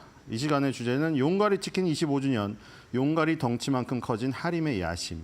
fit, 형내형, 용가리 얼굴이 왜 이래요? 입니다. 자, 용가리 치킨이 25주년을 맞았습니다. 자, 성수동이 어느 순간부터 팝업의 성지가 되어버렸잖아요. 또 너무 젊은 애들이 많아가지고 가기가 좀 그렇긴 한데 거기를 자주 가면은 좀 젊어지는 것 같아요. 이번 주말에 꼭 가보시기 바라고. 11월 초까지 열리니까요. 용가리 치킨 팝업 스토어 이거는 조금 되게 유니크하지 않나요? 뭐 의류 업체도 아니고 화장품 업체도 아니고 의류나 화장품 보석 업체들은 진짜 많이 해요. 성수동에서. 근데 지금 이런 약간 식품 업체들은 좀 되게 유니크하기 때문에 꼭 가보시길 바라고. 용가리 치킨 저도 좋아하는데 왜 얼굴이 뭐라고 그러냐면 제가 항상 그 못난이들만 제가 처리하는 저희거든요. 스탠스거든요. 용가리 치킨이 되게 예쁘게 나온 게 있고 어떤 거는 뭉개진 게 있어요. 애들은 그 뭉개진 걸 안 먹거든요. 뭉개진 건 다 제 겁니다. 저는 근데 어린이 입맛이라 그 소스 맛으로 먹는 스타일이거든요. 스시도 원래 진짜 즐기시는 분은 소스를 최저로 해가지고 딱 그 맛을 느껴야 되는데 저는 그냥 소스 간장 왕창 찍어 먹는 스타일이고 저런 용가리 치킨 같은 튀김도 머스터드 소스를 왕창 찍어서 머스터드 맛밖에 안 나와요. 근데 저는 원래 그런 스타일입니다. 용가리가 사라졌다라는 요 약간 그 아이러니한 주제로 제목이죠. 이걸로 이제 팝업 스토어가 만들어져서 뭐 지금 젊은 아이들부터 그 3, 40대까지 추억에 젖어서 많이 찾는다고 하네요. 성수역 바로 옆에 있고 매주 정말 성수동에 가면은 팝업 스토어가 너무 여러 가지여서 너무 재미있어요. 그렇죠? 재밌고 뭐 아기자기한 커피숍 정말 많잖아요. 옛날에 정말 없어졌던 제분 공장, 무슨 제철 공장 이런 거 공장을 막 공연장으로 만들고 이래서 또 거기서 공연도 하고 이러잖아요. 되게 힙하잖아요. 성수동 가면은 피가 젊어진다. 아무리 젊어지면 비타민 먹어봐야 소용이 없고요. 여기 가서 젊은 애들과 그 열기와 공기를 같이 마시면요. 세포가 영해집니다. 자, 그래서 용가리가 사라졌다지만 젊음은 난다. 여기 가시기 바라고요. 자, 이렇게 요 프로모터들이죠. 또 젊으신 분들은 좀 외모가 괜찮으시면은 이 프로모터를 하세요. 이게 아르바이트 시급이 정말 세거든요. 이 프로모터라고 이제 이런 팝업스토어마다 이게 소개해주고 이제 같이 체험해주고 이런 것들 있죠. 이런 거는 진짜 시급이 셉니다. 그래서 괜히 또 힘들게 아르바이트 하시는 분들 이런 거에 도전해 보시기 바라고요. 프로모터 아주 괜찮은 아르바이트 같아요. 자, 뒤로 가보고 신제품도 가장 먼저 볼 수 있잖아요. 그리고 여기서 이제 내부에는 이렇게 약간 이게 지금 가장 어렸을 때 이 시절을 겪은 세대가 지금 30대라고 합니다. 그래서 30대들이 즐길 수 있는 공간을 내부에 마련해 놨고요. 외부에는 이제 그 펫푸드를 지금 하림이 또 펫푸드에 진출을 지금 했거든요. 펫푸드 시장을 노리고 있어가지고 강아지들과 함께하는 공간을. 그러니까 용가리 치킨인데 강아지용 용가리 치킨이 따로 있어요. 그래서 얘네가 먹을 수 있고 얘네가 놀 수 있는 이런 환경들을 조성해놨고 1999년에 출시돼서 25주년이에요. 그래서 이 당시에는 너겟이 전부 기껏해야 동그리 모양 아니면 별 모양, 세모 모양 이랬어요. 근데 이때 뭐가 나왔느냐? 희대의 역작이죠. 심영래 감독의 용가리가 나옵니다. 그래서 이 김홍국 회장이 자신의 그 자녀들이 요 용가리를 보고 되게 좋아해가지고 야, 그러면 이 용가리를 애들이 좋아하는데 이 치킨에다가 치킨 너겟을 용가리 모양으로 만들면 어떨까? 이렇게 해가지고 거기를 막 티라노사우루스, 브라키오사우루스 무슨 뭔 랩터스 해가지고 다 그 모양으로 만든 거예요. 그래서 그때 최초였다고 합니다. 너겟을 용가리 모양으로 만들거나 뭐 용가리 모양 말고도 이제 도형에서 완전 벗어난 거는 최초다. 그래서 공룡 모양 너겟 요거 하나를 한 마리로 쳤을 때 올해 6월까지 17억 마리가 팔렸다. 뭐 그래서 뭐 지구 몇 바퀴를 돌고 뭐 이런 거 하는데 지구 몇 바퀴를 돌리는 건 좀 너무 흔한 예 같고요. 어쨌든 용가리 치킨을 처음 만들 당시만 해도 이런 재미있는 모양의 치킨 너겟이 없었다. 그래서 김홍국 회장이 아이들로부터 아이디어를 얻어가지고 처음에는 나무판으로 모양을 팠대요. 파가지고 용가리 치킨을 판매하기 시작했는데 그게 바로 이제 하림이 첫 시도한 사례라고 합니다. 그래서 이제 16일 날 어제죠. 어제 김홍국 회장이 파워스토어에 오셨습니다. 그래가지고 이제 개랑 이거 말라뮤트인가 아닌가 모르겠는데 그 개랑 이제 손을 만지면서 하림이 이제 펫푸드 시장에 진출하려고 약간 이런 상징적으로 보여주는 이런 모습인 것 같아요. 아직도 굉장히 정말 동안이네. 나이가 꽤 있으시거든요. 머리도 빽빽하세요 아직. 용가리 치킨을 많이 먹어서 그런가. 들어가 보겠습니다. 자, 이게 하림 본사 앞에 이제 그 닭이랑 병아리 동상이 있습니다. 우리 거래소 앞에는 황소랑 곰의 동상이, 황소 동상이 있죠. 근데 여기에는 닭의 동상이 있다. 닭을 아주 좋아하시죠. 병아리 10마리로 사업을 시작하셨잖아요. 자, 이렇게 되어 있고요. 용가리가 사라졌다 팝업스토어에서 아까 2030 세대들 겨냥한 내부, 거기서 추억의 히트곡을 막 틀어놓는다고 합니다. 저기 용가리 치킨들인데 이제 매운 거 불 용가리도 나오고요. 여기 용가리 도시락도 출시가 됐어요. 가슴살도 나오고. 이 모습이, 이 모양이 최초라고 합니다. 제가 여기서 망가진 건 제가 다 담당이고, 이게 가끔 머리가 잘린 게 있어요. 애들은 안 먹더라고요. 제가 다 먹습니다. 뒤로 가겠습니다. 자, 그리고 이건 용가리 멍치킨이라고, 이거는 사람이 먹으면 안 됩니다. 맛이 좀 이상해요. 달라요. 멍치킨이라고, 이거는 강아지 줘야 됩니다. 뭐 먹어도 죽진 않겠죠. 근데 게사료 맛이 없어요. 뭐 요즘에 있잖아요. 게사료만 먹고 일주일 지내기 뭐 이런 도전하시는 분 계시잖아요. 게사료 맛이 정말 쓰레기라고 합니다. 그러니까 아마 개가 먹는 멍치킨도 우리가 먹는 치킨 너겟의 맛은 아닐 거예요. 어쨌든 강아지한테 양보하시기 바라고요. 자, 이렇게 펫푸드 시장에도 환림이 진출해서 지금 열려고 하고 있다. 자, 그래서 이 지금 뭐 우리의 비전과 미션을 보면은 여기 장인의 신념과 열정으로 제대로 된 요리를 만드는 퍼스트 키친이 있습니다. 자, 요게 새로 생긴 개념이에요. 그래서 이 퍼스트 키친이 뭐냐? 퍼스트 키친을 보겠습니다. 예, 퍼스트 키친하고 이제 더 미식이 나오는, 더 미식을 먼저 보죠. 김홍욱 회장이 이제 그 팝업스토어에 가니까 여러 질문을 기자분들이 다 던졌어요. 팝업스토어에 대한 질문뿐만 아니라 미식 브랜드 자기 관심 있잖아요. 왜 이거를 과연 해야 되냐 말아야 되냐.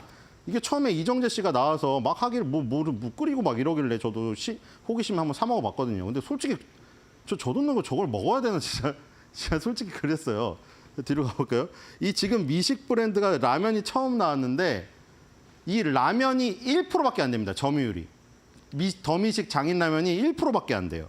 근데 김홍욱 회장이 이번에 뭐라고 했냐면은 이게 자회사 하림산업에서 하는 거거든요. 지속적으로 투자를 계속하겠다. 그리고 더미식 브랜드는 마니아층을 중심으로 시장에 자리 잡고 있다고 했어요. 지속적으로 투자하고 라인도 증설해서 생산량을 늘려갈 것이다. 그러니까 포기를 안 하겠다고 선언을 했습니다. 근데 여기서 좀 솔직히 이상한 게 마니아층을 중심으로 시장에 자리 잡고 있다고 했는데 저는 솔직히 말해가지고 마니아층이 저 한 명도 못 봤거든요. 이 더 미식에 마니아층이 있나요, 진짜로? 죄송하지만 마니아층은 없는 것 같은데 어쨌든 이걸 포기하지 못하는 이유는 있는 것 같아요. 근데 지금 하림지주의 100% 자회사인데 하림산업이 지금 문제가 지난해 영업 손실이 1,096억 원 나왔는데 하림산업이 지난해 매출이 705억 원이에요. 그러니까 벌어들인 돈보다 손실이 더 많아요. 이게 계속 누적이 되고 있거든요. 근데도 계속 밀어붙이고 있다. 거기다가 이제 더 미식뿐만 아니라 두 개를 또 추가했어요. 하림산업이 하고 있는 사업 중에서 더 미식을 처음으로 브랜드를 런칭했고 거기에서 이정재 씨를 모델로 해가지고 장인라면을 첫 제품을 출시했거든요. 그 다음에 이제 뭐 삼계탕도 나오고 햇반 같은 것도 나오고 이랬어요. 근데 거기다가 이제 멜팅피스라는 핑거푸드 브랜드를 또 런칭을 했거든요. 그리고 그 다음에 또 어린이 전용 간편식 브랜드를 런칭합니다. 푸디버디라고. 예. 이 지금 맛의 가치를 하는 아이로 키운다고 뭐 푸디버디 이렇게 해서 하림산업이 3개로 지금 오히려 늘려버렸어요. 이게. 장인라면은 점유율이 1%고 저기 지금 그 더 미식에서 나온 저기 밥도 솔직히 그 비싸가지고 안 먹잖아. 누가 다 햇밥 먹지 지금. 근데 지금 계속 늘리고 있습니다. 자, 그리고 이제 이 페스타가 열립니다. 이 하림그룹이 아까 전에 말한 그 하림의 퍼스트 키친이라는 요 그 개념이 나오거든요. 이 개념에 대해서 페스타에서 설명을 합니다. 이 농수산 홈쇼핑도 인수하고 거기 지금 다 인수했죠. 인수해가지고 지금 합쳐진 회사인데 이 NS 푸드 페스타 2024 익산이 열립니다. 여기서 퍼스트 키친에 대한 브랜드에 대해 설명을 합니다. 이게 컨셉인데 퍼스트 키친이 바로 주방이라는 거예요. 주방에서 여기서 설명을 하셨거든요. NS 푸드 페스타에서 NS 사장님이 NS 홈쇼핑 대표이사님이 최고의 맛은 신선이다. 그러니까 신선해야 된다.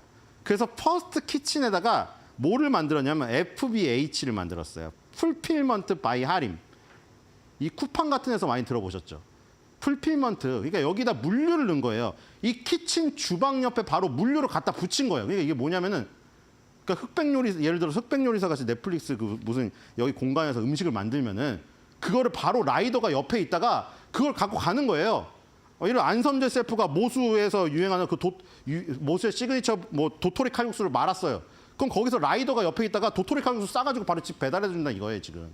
컨셉이 그거예요. 컨셉이. 그러니까 최고의 맛 이꼬르 신선이다. 이게 타이틀이에요. 그래서 물류센터가 소비자 근처가 아니라 원산지 근처에다가 물류센터를 받겠다. 그래서 퍼스트 키친에서 생산한 제품을 소비자가 바로 직배송으로 뿌리는. 그러니까 아예 유통 과정을 없애버린답니다. B2B가 아니라 D2C로 바꾼다고. 지금 나이키가 이거 하고 있죠. D2C로. 나이키 운동화를 직접 사잖아요. 나이키 운동화를 월마트에서 안 팔고.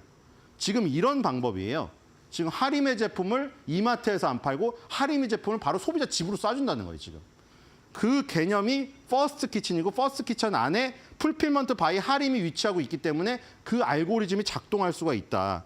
그래서 스마트 물류센터를 만들고 거기에 맞는 배달 앱을 만들어서 유통 단계를 5단계에서 3단계로 축소를 한다. 지금 이 팜스코도 가져갔잖아요. 할인그룹이 M&A를 계속 꾸준히 했어요. NS 홈쇼핑 가져갔죠. 팜스코 가져갔죠. 그래서 팜스코가 준비하고 있어요. 이 배달 앱을. 미트라이더라고. 이거는 팜스코에서 파는 육류를 1시간 내에 쿠팡처럼 꽂아주는 겁니다. 집에다가. 이런 거를 준비하고 있다. 그거를 NS푸드 페스타에서 밝혔고요. 뒤로 가겠습니다. 자, 그리고 이제 그 와중에 페노션을 인수하게 되죠. 페노션의 주력은 사실 벌크선입니다만 여기는 지금 컨테이너선 같이 보이는데요. 벌크선 같이 철광석이나 그 곡물을 싣고 다니는 그 컨테이너선, 페노션이 벌크선사죠. 페노션을 인수하는 데 성공하고 그래서 해상물류 쪽으로도 이제 발을 넓히기 시작해서 이때까지만 좀 성공했는데 이제 여기서 욕심을 더 부리십니다. 김홍욱 회장이. 그래서 다음에 페노션을 넘어가지고 이제 컨테이너선사인 HMM을 인수하려고 하다가 거의 할 뻔했어요. 지금 왜냐면 최종 지금 그 모여가지고 지금 H&M이 선정이 되었었거든요. 그래서 산업은행하고 해양진흥공사랑 우선협상 대상자로 선정해서 매각 협상 이루어지고 그때 언론이 계속 도배가 됐는데 마지막에 파토가 났거든요. 근데 이 얘기 나오는 걸로는 아무리 생각해도 하림이 병아리 10마리로 시작했다는 그 굉장히 역사적인 그런 가치가 있잖아요. 그게 오히려 발목을 잡았다. 그러니까 이 조선업계나 이 해운업계에서 보기에는 솔직히 병아리 키워가지고 맨날 양계농장에서 닭똥 냄새나 풍기던 회사가 무슨 이거를 인수한다. 약간 그런 인식이 결국에 끝까지 작용한 것 같아요. 돈의 문제를 떠나가지고. 근데 이번에 또 물어봤죠. 아까 전에 성수동 파워스토어에 16일 날 와가지고 말라뮤트를 만지고 있는 김홍국 회장한테 기자가 또 물어봤어요. HMM이 만약에 매각 매물로 다시 나오면 인수하겠느냐. 김홍국 회장은 인수한대요. 아직도 포기를 안 했어요. 근데 조건을 달았죠. 진짜 팔려는 의지가 있어야 된다. 자기가 이때 산업은행하고 해양진흥공사랑 우선협상 대상자로 들어가서 회의를 했는데 자기가 느끼기에는 해양진흥공사가 전혀 팔 마음이 없는데 그냥 탁상 위에 앉아있는 느낌이었다는 거예요. 그러니까 해양진흥공사가 정말로 팔 마음이 있어서 그때는 그냥 할인밖에 다 어려워서 다 빠지고 할인만 하니까 어거지로 그냥 와가지고 앉아있는 느낌이었다는 거예요. 정말 팔 마음이 있다면 나는 이번에 사고 싶다. 근데 일단은 지금 그게 이루어지지 않고 있잖아요. 그래서 그 다음으로 넘어갑니다. 이 김문국 회장이 요거는 그 용가리 치킨 요걸 줍니다. 여기 게임에서 받으면 요거 제일 좋은 거 받아요. 뒤로 가보겠습니다. 그래서 지금 하는 게 요거 마지막으로 얘기를 하면서 끝낼게요. 이 마지막으로 하고 있는 게 양재 물류센터입니다. 이걸 동시에 추진하려고 했어요. 양재 물류센터도 하고 HMM 인수도 하려고 했는데 이 두 개 돈이 도대체 어디서 나오느냐 하림에 의심의 눈초리가 있었어요. 일단 HMM 인수는 일단 브레이크가 걸렸고 그래서 양재 도시 첨단 물류단지 조성에 포커스가 맞춰졌죠. 이거 진짜 황금 노른자의 땅이거든요. 이거 지금 그 경부고속도로 IC 그 바로 옆에 있는 그 땅이에요. 여기를 지금 개발을 하려고 하는데 지금 건축 심의만 남았습니다. 이거 되면 빠르면 2029년에 완공되는데 규모가 지하 8층에 지상 57층 규모예요. 용적률을 800% 적용해 주거든요. 그래서 지상 아파트가 58층이 들어가고 계획에 오피스텔이 49층이에요. 그러니까 아파트 4개 동에 998가구랑 오피스텔 972실입니다. 호텔, 백화점, 상가 다 들어가고 지하에는 스마트 물류센터가 생겨가지고 거기서 바로 스마트 물류센터랑 아까 배달 라이더 앱이랑 묶어가지고 D2C로 그 집에 쏴주는 요 퍼스트 키친을 여기 실행을 하려고 하는 거예요. 일단 요거를 성공하고 그 다음 단계 HMM 인수를 하려고 하지 않을까 이런 생각이 듭니다. 자, 신해철 씨 아직도 그리운데 자 김홍욱 회장이 뭐 이거 일화가 유명하죠. 초등학교 4학년 때 외할머니가 선물해준 병아리 10마리를 키워서 판 게 하림의 시작이었다. 그쵸? 자, 오늘의 한 줄 매드송입니다. 굿몬 용갈 이젠 M&A 실패 없는 세상에서 장인라면을 팔 수 있을까?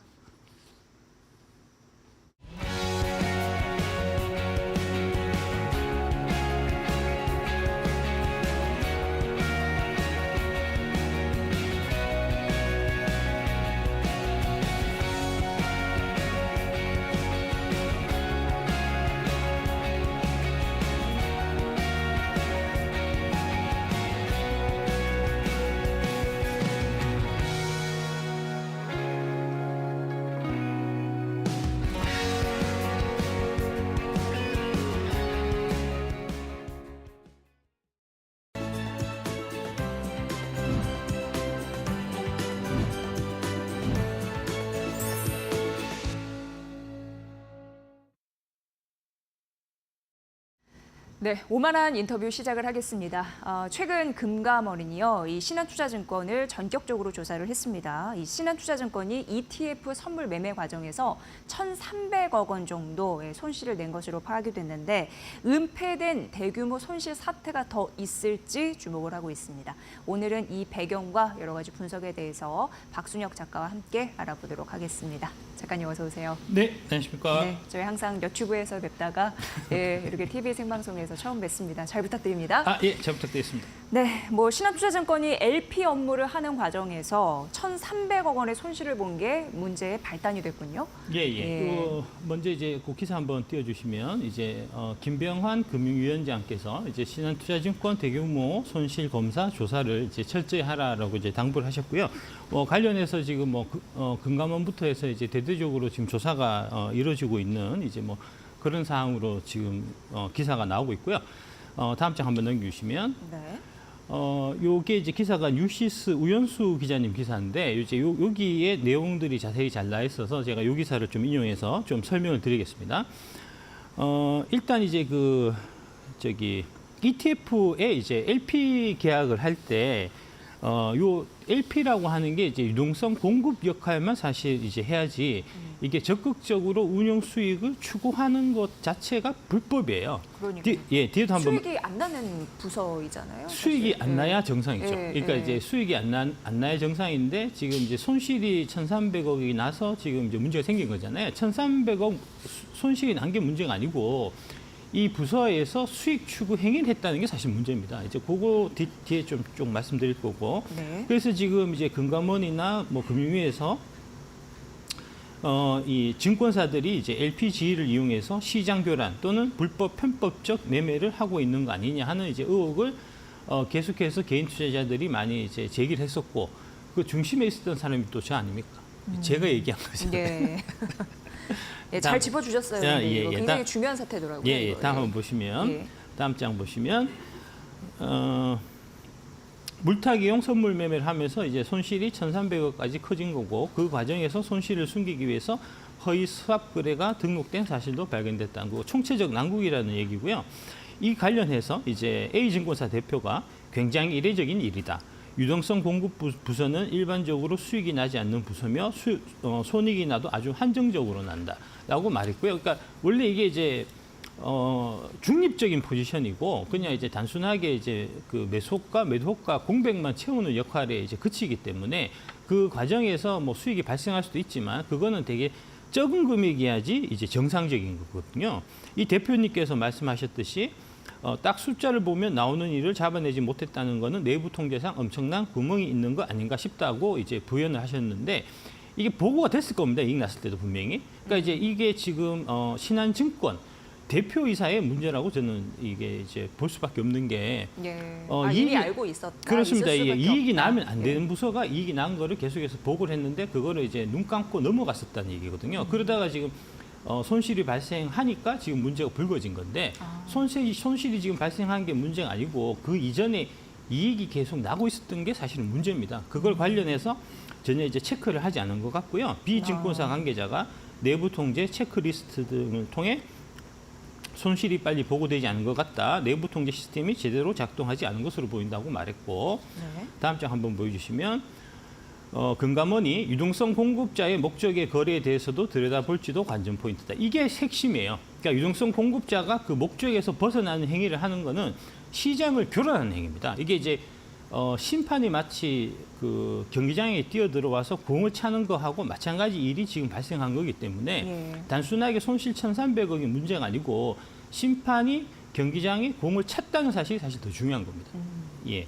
그러니까 어떻게 보면은 이게 손실을 낸 게 한 2달 정도 됐더라고요. 이게 예. 8월 2일부터 10월 10일 사이에 있었던 일인데 어떻게 이거를 몰랐느냐, 이거 굉장히 지금 분노를 하고 있는 상황이고. 그렇습니다. 예, 예, 예. 책임자는 알았을 가능성이 너무하다라는 입장이시고. 책임자뿐만 예, 아니고 예. 대표이사도 당연히 알고 있었을 상황일 수밖에 없는 겁니다. 이게 네. 이제 보고를 해서 이 관련 부서에서 이제 이 성과급을 타갔을 테니까 성과급 타간 거에 대해 갖고 보고 올라갔을 거잖아요. 네. 그러니까 이제 대표이사가 그 사실을 알고도 넘어갔다면 그 대표이사가 자격이 없는 거고 알았는데 묵인했다면은 그거는 이제 불법을 방조한 거니까 마찬가지로 책임을 져야 되겠죠. 네. 예, 다음 한번 보시면 그래서 이제 금감원이 이제 본격적으로 조사에 나서는 흐름들이 나타나고 있죠. 그렇습니다. 예. 이거는 단순한 문제가 아니고 아주 이제 중대한 이제 범죄 사항이기 때문에 예.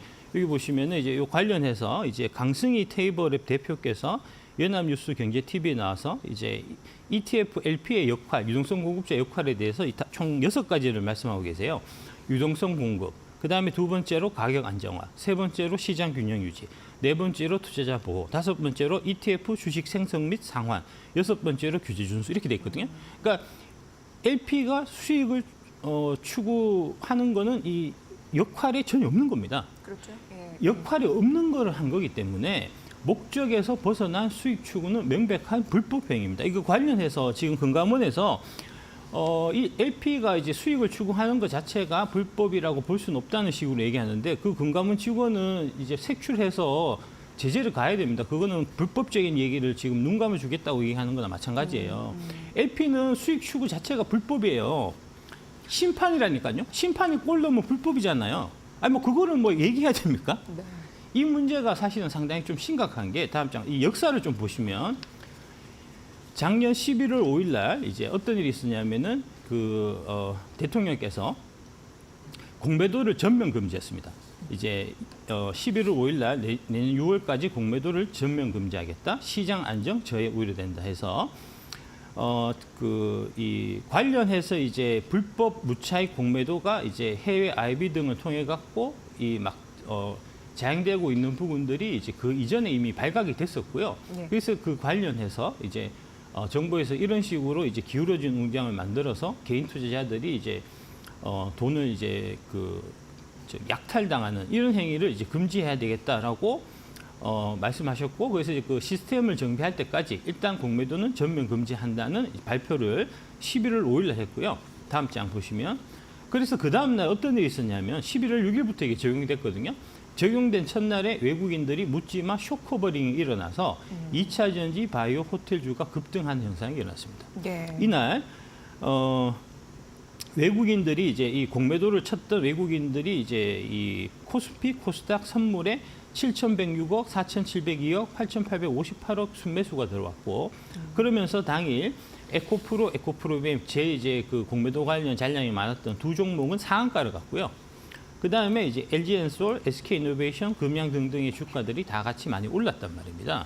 그래서 이게 이제 되게 분위기가 좋고 이제 잘 진행이 되고 있었고 다음 장 한번 보시면 시장에서는 공매도가 금지되자 수익률 방어를 위해서 외국인들이 쇼커버링에 나섰다.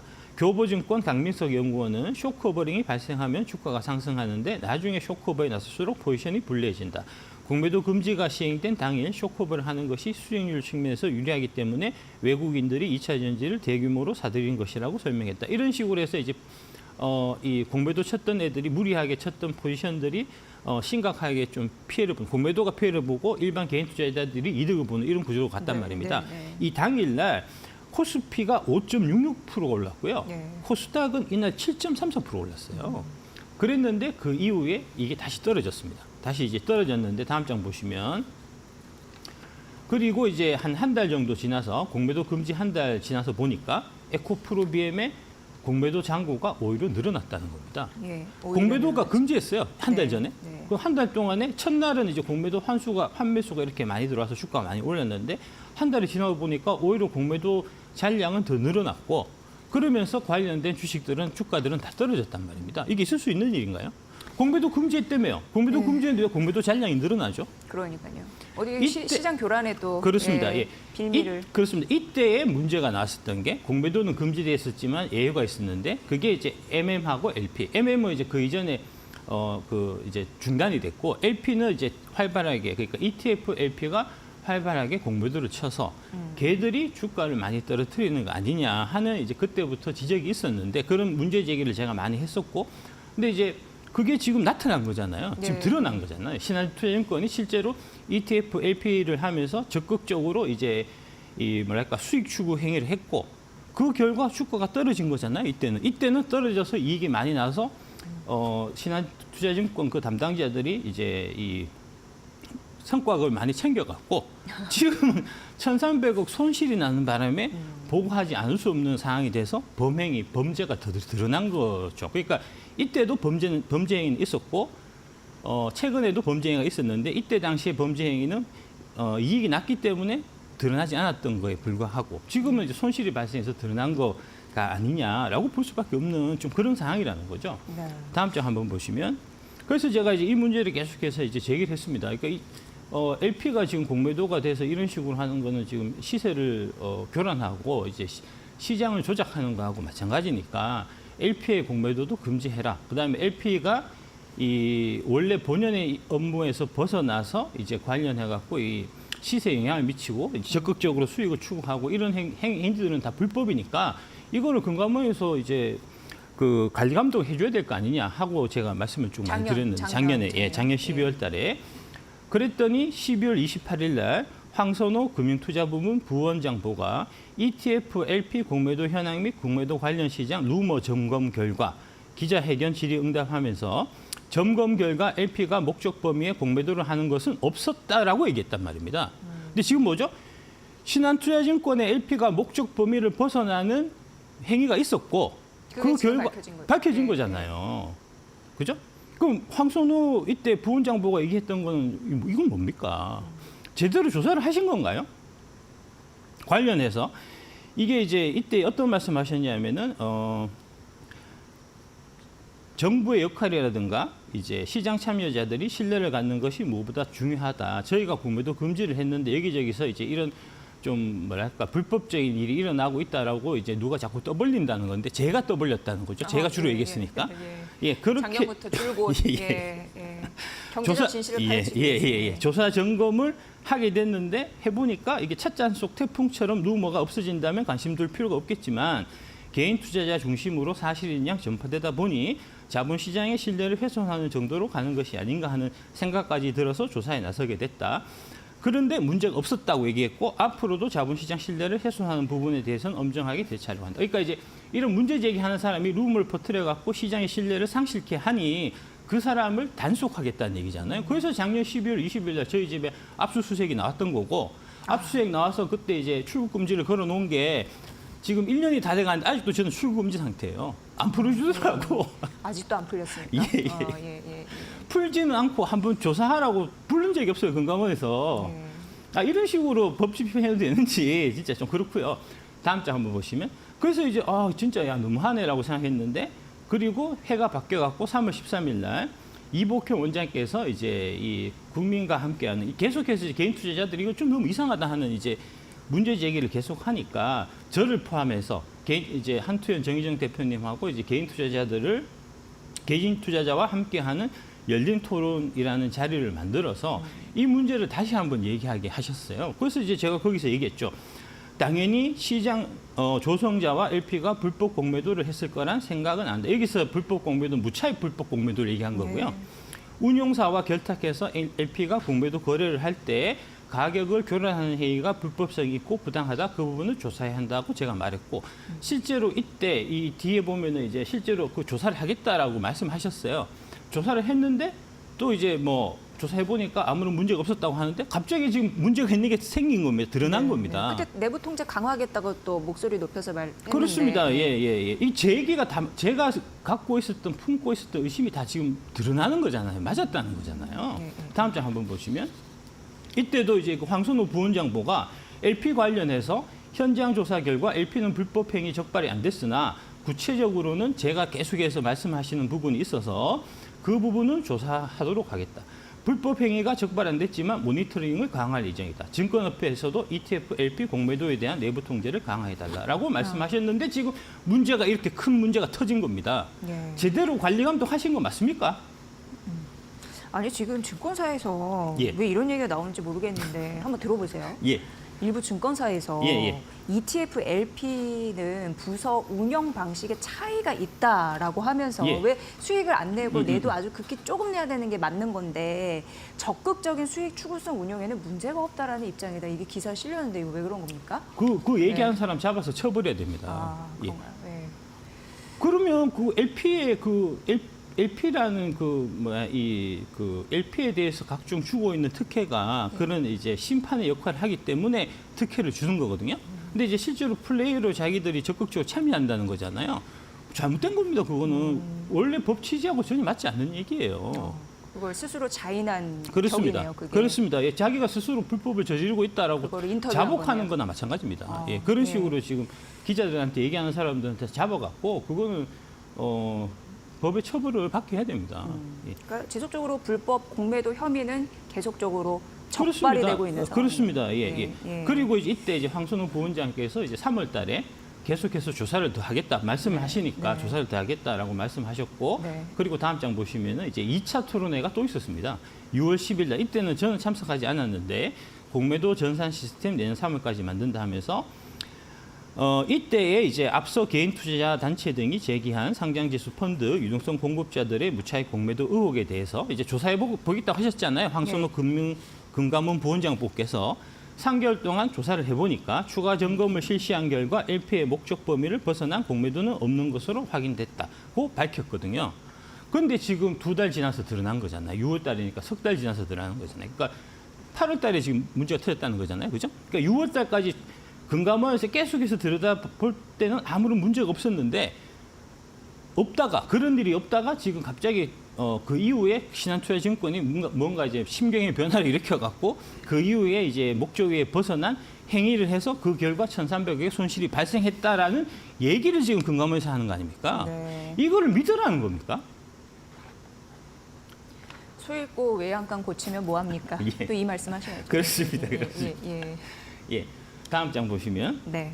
10월 15일 날 이제 윤석열 대통령께서 내년 3월부터 공매도가 재개를 하겠다. 1,400만 개인 투자를 보호한다 하면서 이제 관련해서 내년 3월 말 공매도 제도 개선 방안을 받은 자본시장법이 이제 시행이 되고 이렇게 되면은 이제 기관과 개인 투자 간 기울어진 논쟁이 해소되고 불법 공매도와 불공정 거래에 대한 처벌과 제재도 대폭 강화될 것이라고 이제 강조를 하셨고요. 네. 그러니까 이제 시스템이 바뀌기 때문에 아마 내년 3월 이후에는 이제 이런 형태 LP의 이제 불법적인 공매도 이런 부분들이 이제 좀 힘들어질 겁니다. 그래서 이제 시스템과 제도를 바꾸는 게 이제 우선이긴 한데, 근데 지금 이 관련해서 이 불법적인 행위가 지금 사실로 드러난 거기 때문에 네. 이거는 관련해서 이제 이 일벌백계라고 하나를 이제 제대로 처벌해야 이제 추가적인 범죄가 안 생기는 거잖아요. 그러니까 관련해서 이게 단순하게 뭐 한두 명 밑에 꼬리 자르기로 끝날 게 아니고 신한투자증권 대표이사의 사표를 포함해서 그 신한투자증권 대표이사의 법적 처벌까지 포함해서 이거는 되게 크게 다뤄야 될 사항이다. 엄정하게 다뤄야 될 사항이라는 거를 다시 한번 좀 말씀드리고요. 네. 금감원이 26개 증권사 그리고 주요 자사운용사의 파생 상품 거래와 관련해서 전수조사에 착수한다고 하니까 그렇습니다. 제대로 해야 된다. 예, 이거 네. 제대로 안 하면 하려면, 예, 네. 금감원의 직무유기에 대해서 검찰이 금감원을 들여다봐야 될 그런 필요성도 있는 상황이라는 말씀을 꼭 드리겠습니다. 네. 다음 장 한번 보여주시면 그리고 이제 10월 15일 날 검찰이 불법 공매도 관련해서 글로벌 투자은행과 자산운용사를 검찰이 기소를 했어요. 검찰이 기소한 이게 첫 사례입니다. 불법 공매도 관련해서. 그동안은 이제 다 금감원 차원에서 대략 벌금만 물리고 과징금 물리고 이런 식으로 끝났는데 검찰 선으로 넘어가서 검찰에 의해서 기소된 이게 첫 사례입니다. 예. 그러니까 이런 것들, 이런 이제 잘못된 범죄 행위가 있을 때 하나씩 이제 일벌 백계가 계속해서 이루어져야 그래야 범죄자들이 법이 두려워서 범죄를 덜 저지르게 된다는 겁니다. 지금 신한투자증권 같은 경우는 이게 심각한 불법 행위이기 때문에 심각한 범죄 행위이기 때문에 관련해서 이게 엄정하게 처벌을 해야 관련해서 지금 증권사 쪽에서 다 들여다보고 있어요. 의도 쪽에서 이 처리를 어떻게 하는가에 따라 갖고 이게 이제 엄벌을 하게 되면은 관련해서 불법적인 행위를 저지르든 이 증권사나 자산운용사들이 더 움츠려 들어서 더 법을 지키게 될 거고 이 건도 과거처럼 유야무야 넘어가면 역시 계속 금감원이나 이런 쪽은 우리를 계속 봐주는 조직이구나 해서 불법이 더 장악되게 돼 있단 말입니다. 네. 그래요. LP가 더 많은 이익을 위해서 LP 지위를 이용해서요. 이 시장 교란이나 불법적인 그런 거죠. 뭐 편법적 매매를 하는 건 굉장히 나쁜 일입니다. 철저한 좀 반성이 필요한 그런 사안이 아닐까라는 생각 해보게 됐습니다. 자, 이제 테슬라 로보택시 요 얘기를 좀 가보도록 하겠습니다. 예. 어떻게 보셨는지요? 예. 네. 그 한 달 새 시총 26조 재도약 중인 K2차 전지주 사학게임이 울린 테슬라 로보택시 발목. 이게 이제 무슨 기사냐면 지난 대략 그 8월 10일부터 이제 9월 10일부터 10월 한 10일까지 한 달 동안에 걸쳐서 이제 2차 전지주가 시총이 26조가 올랐어요. 이제 되게 한 달 동안 많이 올랐는데 그러다가 이제 테슬라 로보택시 발표하는 그 무렵에 이제 테슬라 주가가 이제 좀 폭락을 했고 그 무렵하고 같이 맞물려 갖고 지금 2차 전지가 최근에 좀 일주일 정도 좀 약세를 보이고 있는 좀 그런 상황입니다. 네. 다음 한번 보여주시면 이렇게 이제 9월 11일 날 이제 239조 4천억이었던 2차 전지주 탑10 시총이 10월 11일 날 265조 4,653조로 이제 26조 가까이 좀 늘어난 거고요.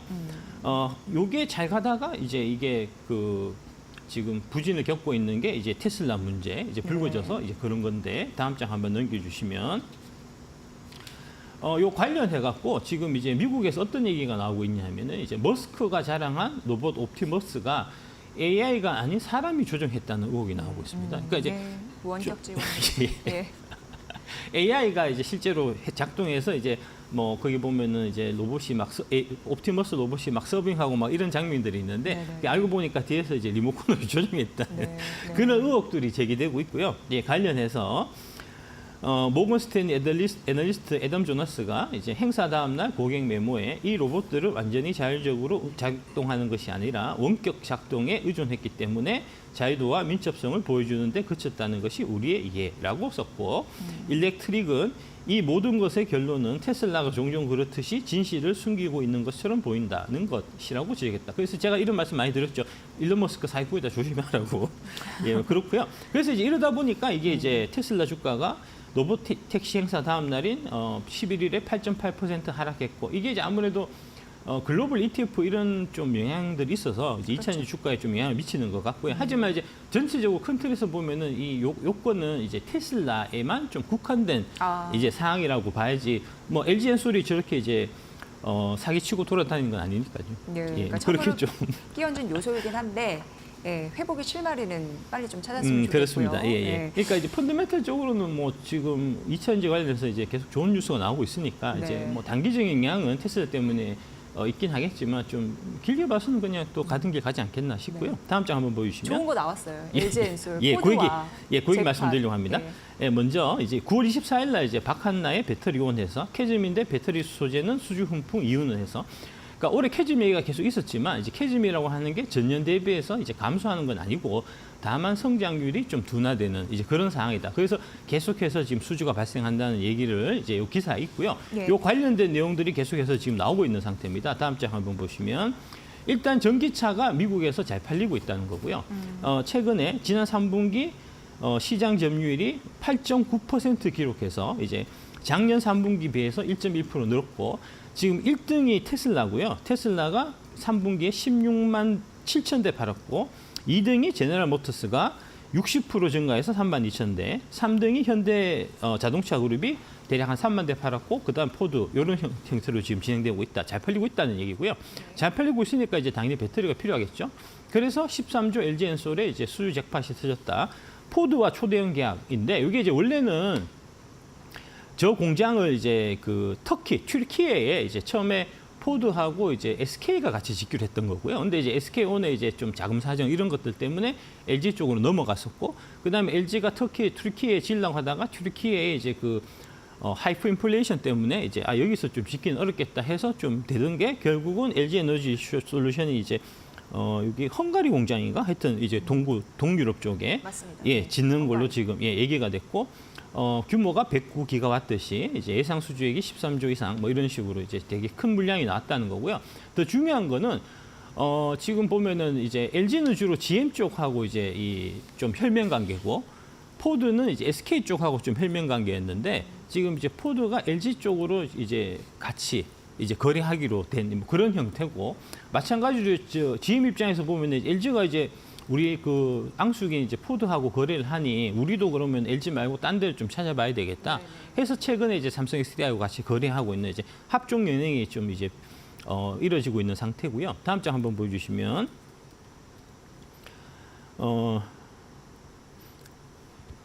여기 해당 배터리가 포드의 차세대 전기 상용차 모델 이제 이트랜짓에 들어갈 거라는 거고요. 이 이트랜짓은 2018년부터 2023년 6년 연속 글로벌 전기 소형 자동차 상용차 판매량 1위를 기록했었던 이제 모델이라서 더 기대가 가는 이제 그런 거고. 김동명 LG엔솔 CEO께서 탄탄한 현지 생산 능력을 적극 활용해서 유럽 시장에서 선도적 지위를 공고하겠다 이렇게 말씀하셨고, 다음 장 한번 보여주시면. 그래서 이제 이렇게 되면 당연히 양극재도 많이 필요할 거니까 이제 포스코 퓨처엠이 양극재 수요가 급증해서 원래 이제 NCM을 주로 포스코 퓨처엠 했었고요. NCA는 안 했었는데 NCA 양극재 시장에 진출을 했는데 그거 원래 이제 12월 달에 이제 완공되기로 돼 있었던 거를 고객사가 좀 이거 우리 잘 팔린다 이제 급하다 해서 좀 3개월 앞당겨 갖고 지금 이제 완공이 됐다는 이제 그런 소식이 되겠습니다. 네. 예. 아무튼 뭐 LG엔솔 같은 경우에 이제 폴란드 공장 굉장히 바빠지지 않을까 예. 그런 생각을 해보게 됐습니다. 오늘은 뭐 테슬라, LG엔솔 그리고 신한투자증권의 그 여러 가지 혐의에 대해서 잘 말씀해 주셨습니다. 알찼습니다. 네, 박준현 감사합니다. 작가와 함께했습니다. 고맙습니다. 네, 감사합니다.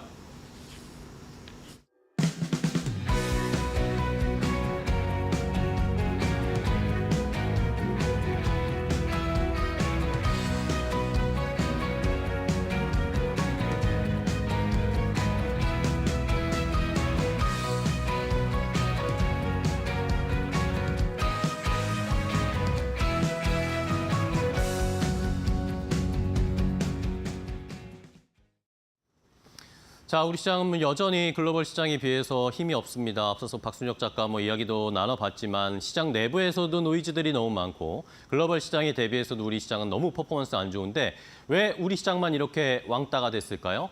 앵커 브리핑으로 함께 알아보도록 하겠습니다. 자, 일단은 시장 전반적으로 우리는 철저하게 소외되어 있습니다. 글로벌 시장에서 연초부터 해서 10월 초까지의 지수 상승률을 봤을 때, 자, 보시는 것처럼 대만, 미국, 일본 이런 시장들은 연초 이후에 상승률이 꽤나 높게 나왔습니다. 20% 넘게 나오는 시장도 있고, 중국도 연초에는 좋지 않았는데 결국에는 12% 지금 지수가 상승해 있습니다. 자, 근데 보시죠. 코스피와 코스닥 우리만 마이너스고 코스닥은 무려 지금 11% 넘게 하락세를 기록을 하고 있는 상황입니다. 자, 왜 그럴까요? 이런 상황에서 시장에서는 우리 시장 이제 버려야 된다라는 이야기들이 자꾸 나옵니다. 계속해서 이제 투자자들이 우리 시장 아니고 미국 시장이나 중국 시장에 투자해야 된다. 미국이 잘 가니까 계속 미국 봐야 되고 중국도 이제 올라가니까 가야 한다. 중국 시장으로 가야 한다라는 이야기 나오고 있고, ETF 투자도 국내보다 해외 자산에 투자하는 경우가 훨씬 더 많이 늘어나고 있는 상황입니다. 자, 이런 상황에서 결국에는 여러 가지 이유가 있겠는데 시장에서는 결국에 우리 시장의 실적에 대한 기대감이 안 좋기 때문인 거 아니냐라는 그런 이야기들이 나오고 있는데, 다음 페이지 볼까요? 자, 실적이 둔화되기 때문에 우리 시장이 소외되는 것이다. 하지만 코스피 지배주주 순이익 2023년에는 105조 원 정도였고 올해는 188조 원 예상하고 있고 내년에는 200조 원 넘을 걸로 예상되고 있습니다. 자, 그러니까 실적이 둔화될 것 때문에 우리 시장이 소외받는 건 아니다라고 확인을 할 수 있겠죠. 자, 그렇다면 뭘까? 결국에는 수급 문제입니다. 우리나라 시장 수급이 너무나 소외되어 있고, 자, 코스피 50 상위 50개 종목 보면 개인과 외국인의 수급만 집중되어 있고 기관 수급이 따라주지 않고 있습니다. 기관이 뭔가 하방을 지켜준다 그런 이야기들이 이제는 사라진 거죠. 코스닥 보시죠. 개인 투자자들만 투자 매매 비중이 엄청나게 집중되어 있습니다. 역시 수급이 들어오지 않고 있기 때문이다라는 걸 확인할 수 있습니다. 자, 그럼 결국에는 외국인들의 수급에 우리가 의존할 수밖에 없는 상황인데 외국인이 어떤 투자를 하는가? 지금 시장에서는 외국인의 방향성을 따라갈 수밖에 없을 것 같습니다. 두 가지 선택지가 있습니다. 자, 첫 번째는 외국인이 매도를 집중적으로 했던 것. 다음 페이지 볼까요? 자, 외국인들이 매도를 집중적으로 했던 종목들 코스피 50 상위 종목 가운데 삼성이나 SK하이닉스, LG화학같이 외국인이 집중 매도했으니까 반발 매수에 들어올 때 외국인들이 빠르게 들어올 수 있는 종목으로 가든지 아니면 외국인이 지분을 계속 차근차근 늘려가고 있는 그런 종목들 삼바라든지 LG전자, 하나 에어로스페이스 이런 종목들을 연말까지는 지켜봐야 된다라는 의견이 있습니다. 잘 참고해 보시기 바랍니다. 네, 오늘 반도체 상승폭을 줄이고 있습니다. 제약, 바이오, 금융, 자동차 전반적으로 좀 쉬어가는 흐름들 나타나네요. 네. 예. 자, 마켓나우 1부, 2부를 통해서 오늘 저희가 오전장 정리를 해드렸는데요. TSMC의 실적 나오는 게 중요할 것 같습니다. 오후에도 저희 이데일리 TV 계속 함께 해주시면서 투자 전략 세워주시기 바랍니다. 네, 저희는 내일 오전 10시에 뵙도록 하겠습니다. 고맙습니다. 시청해주신 여러분 고맙습니다.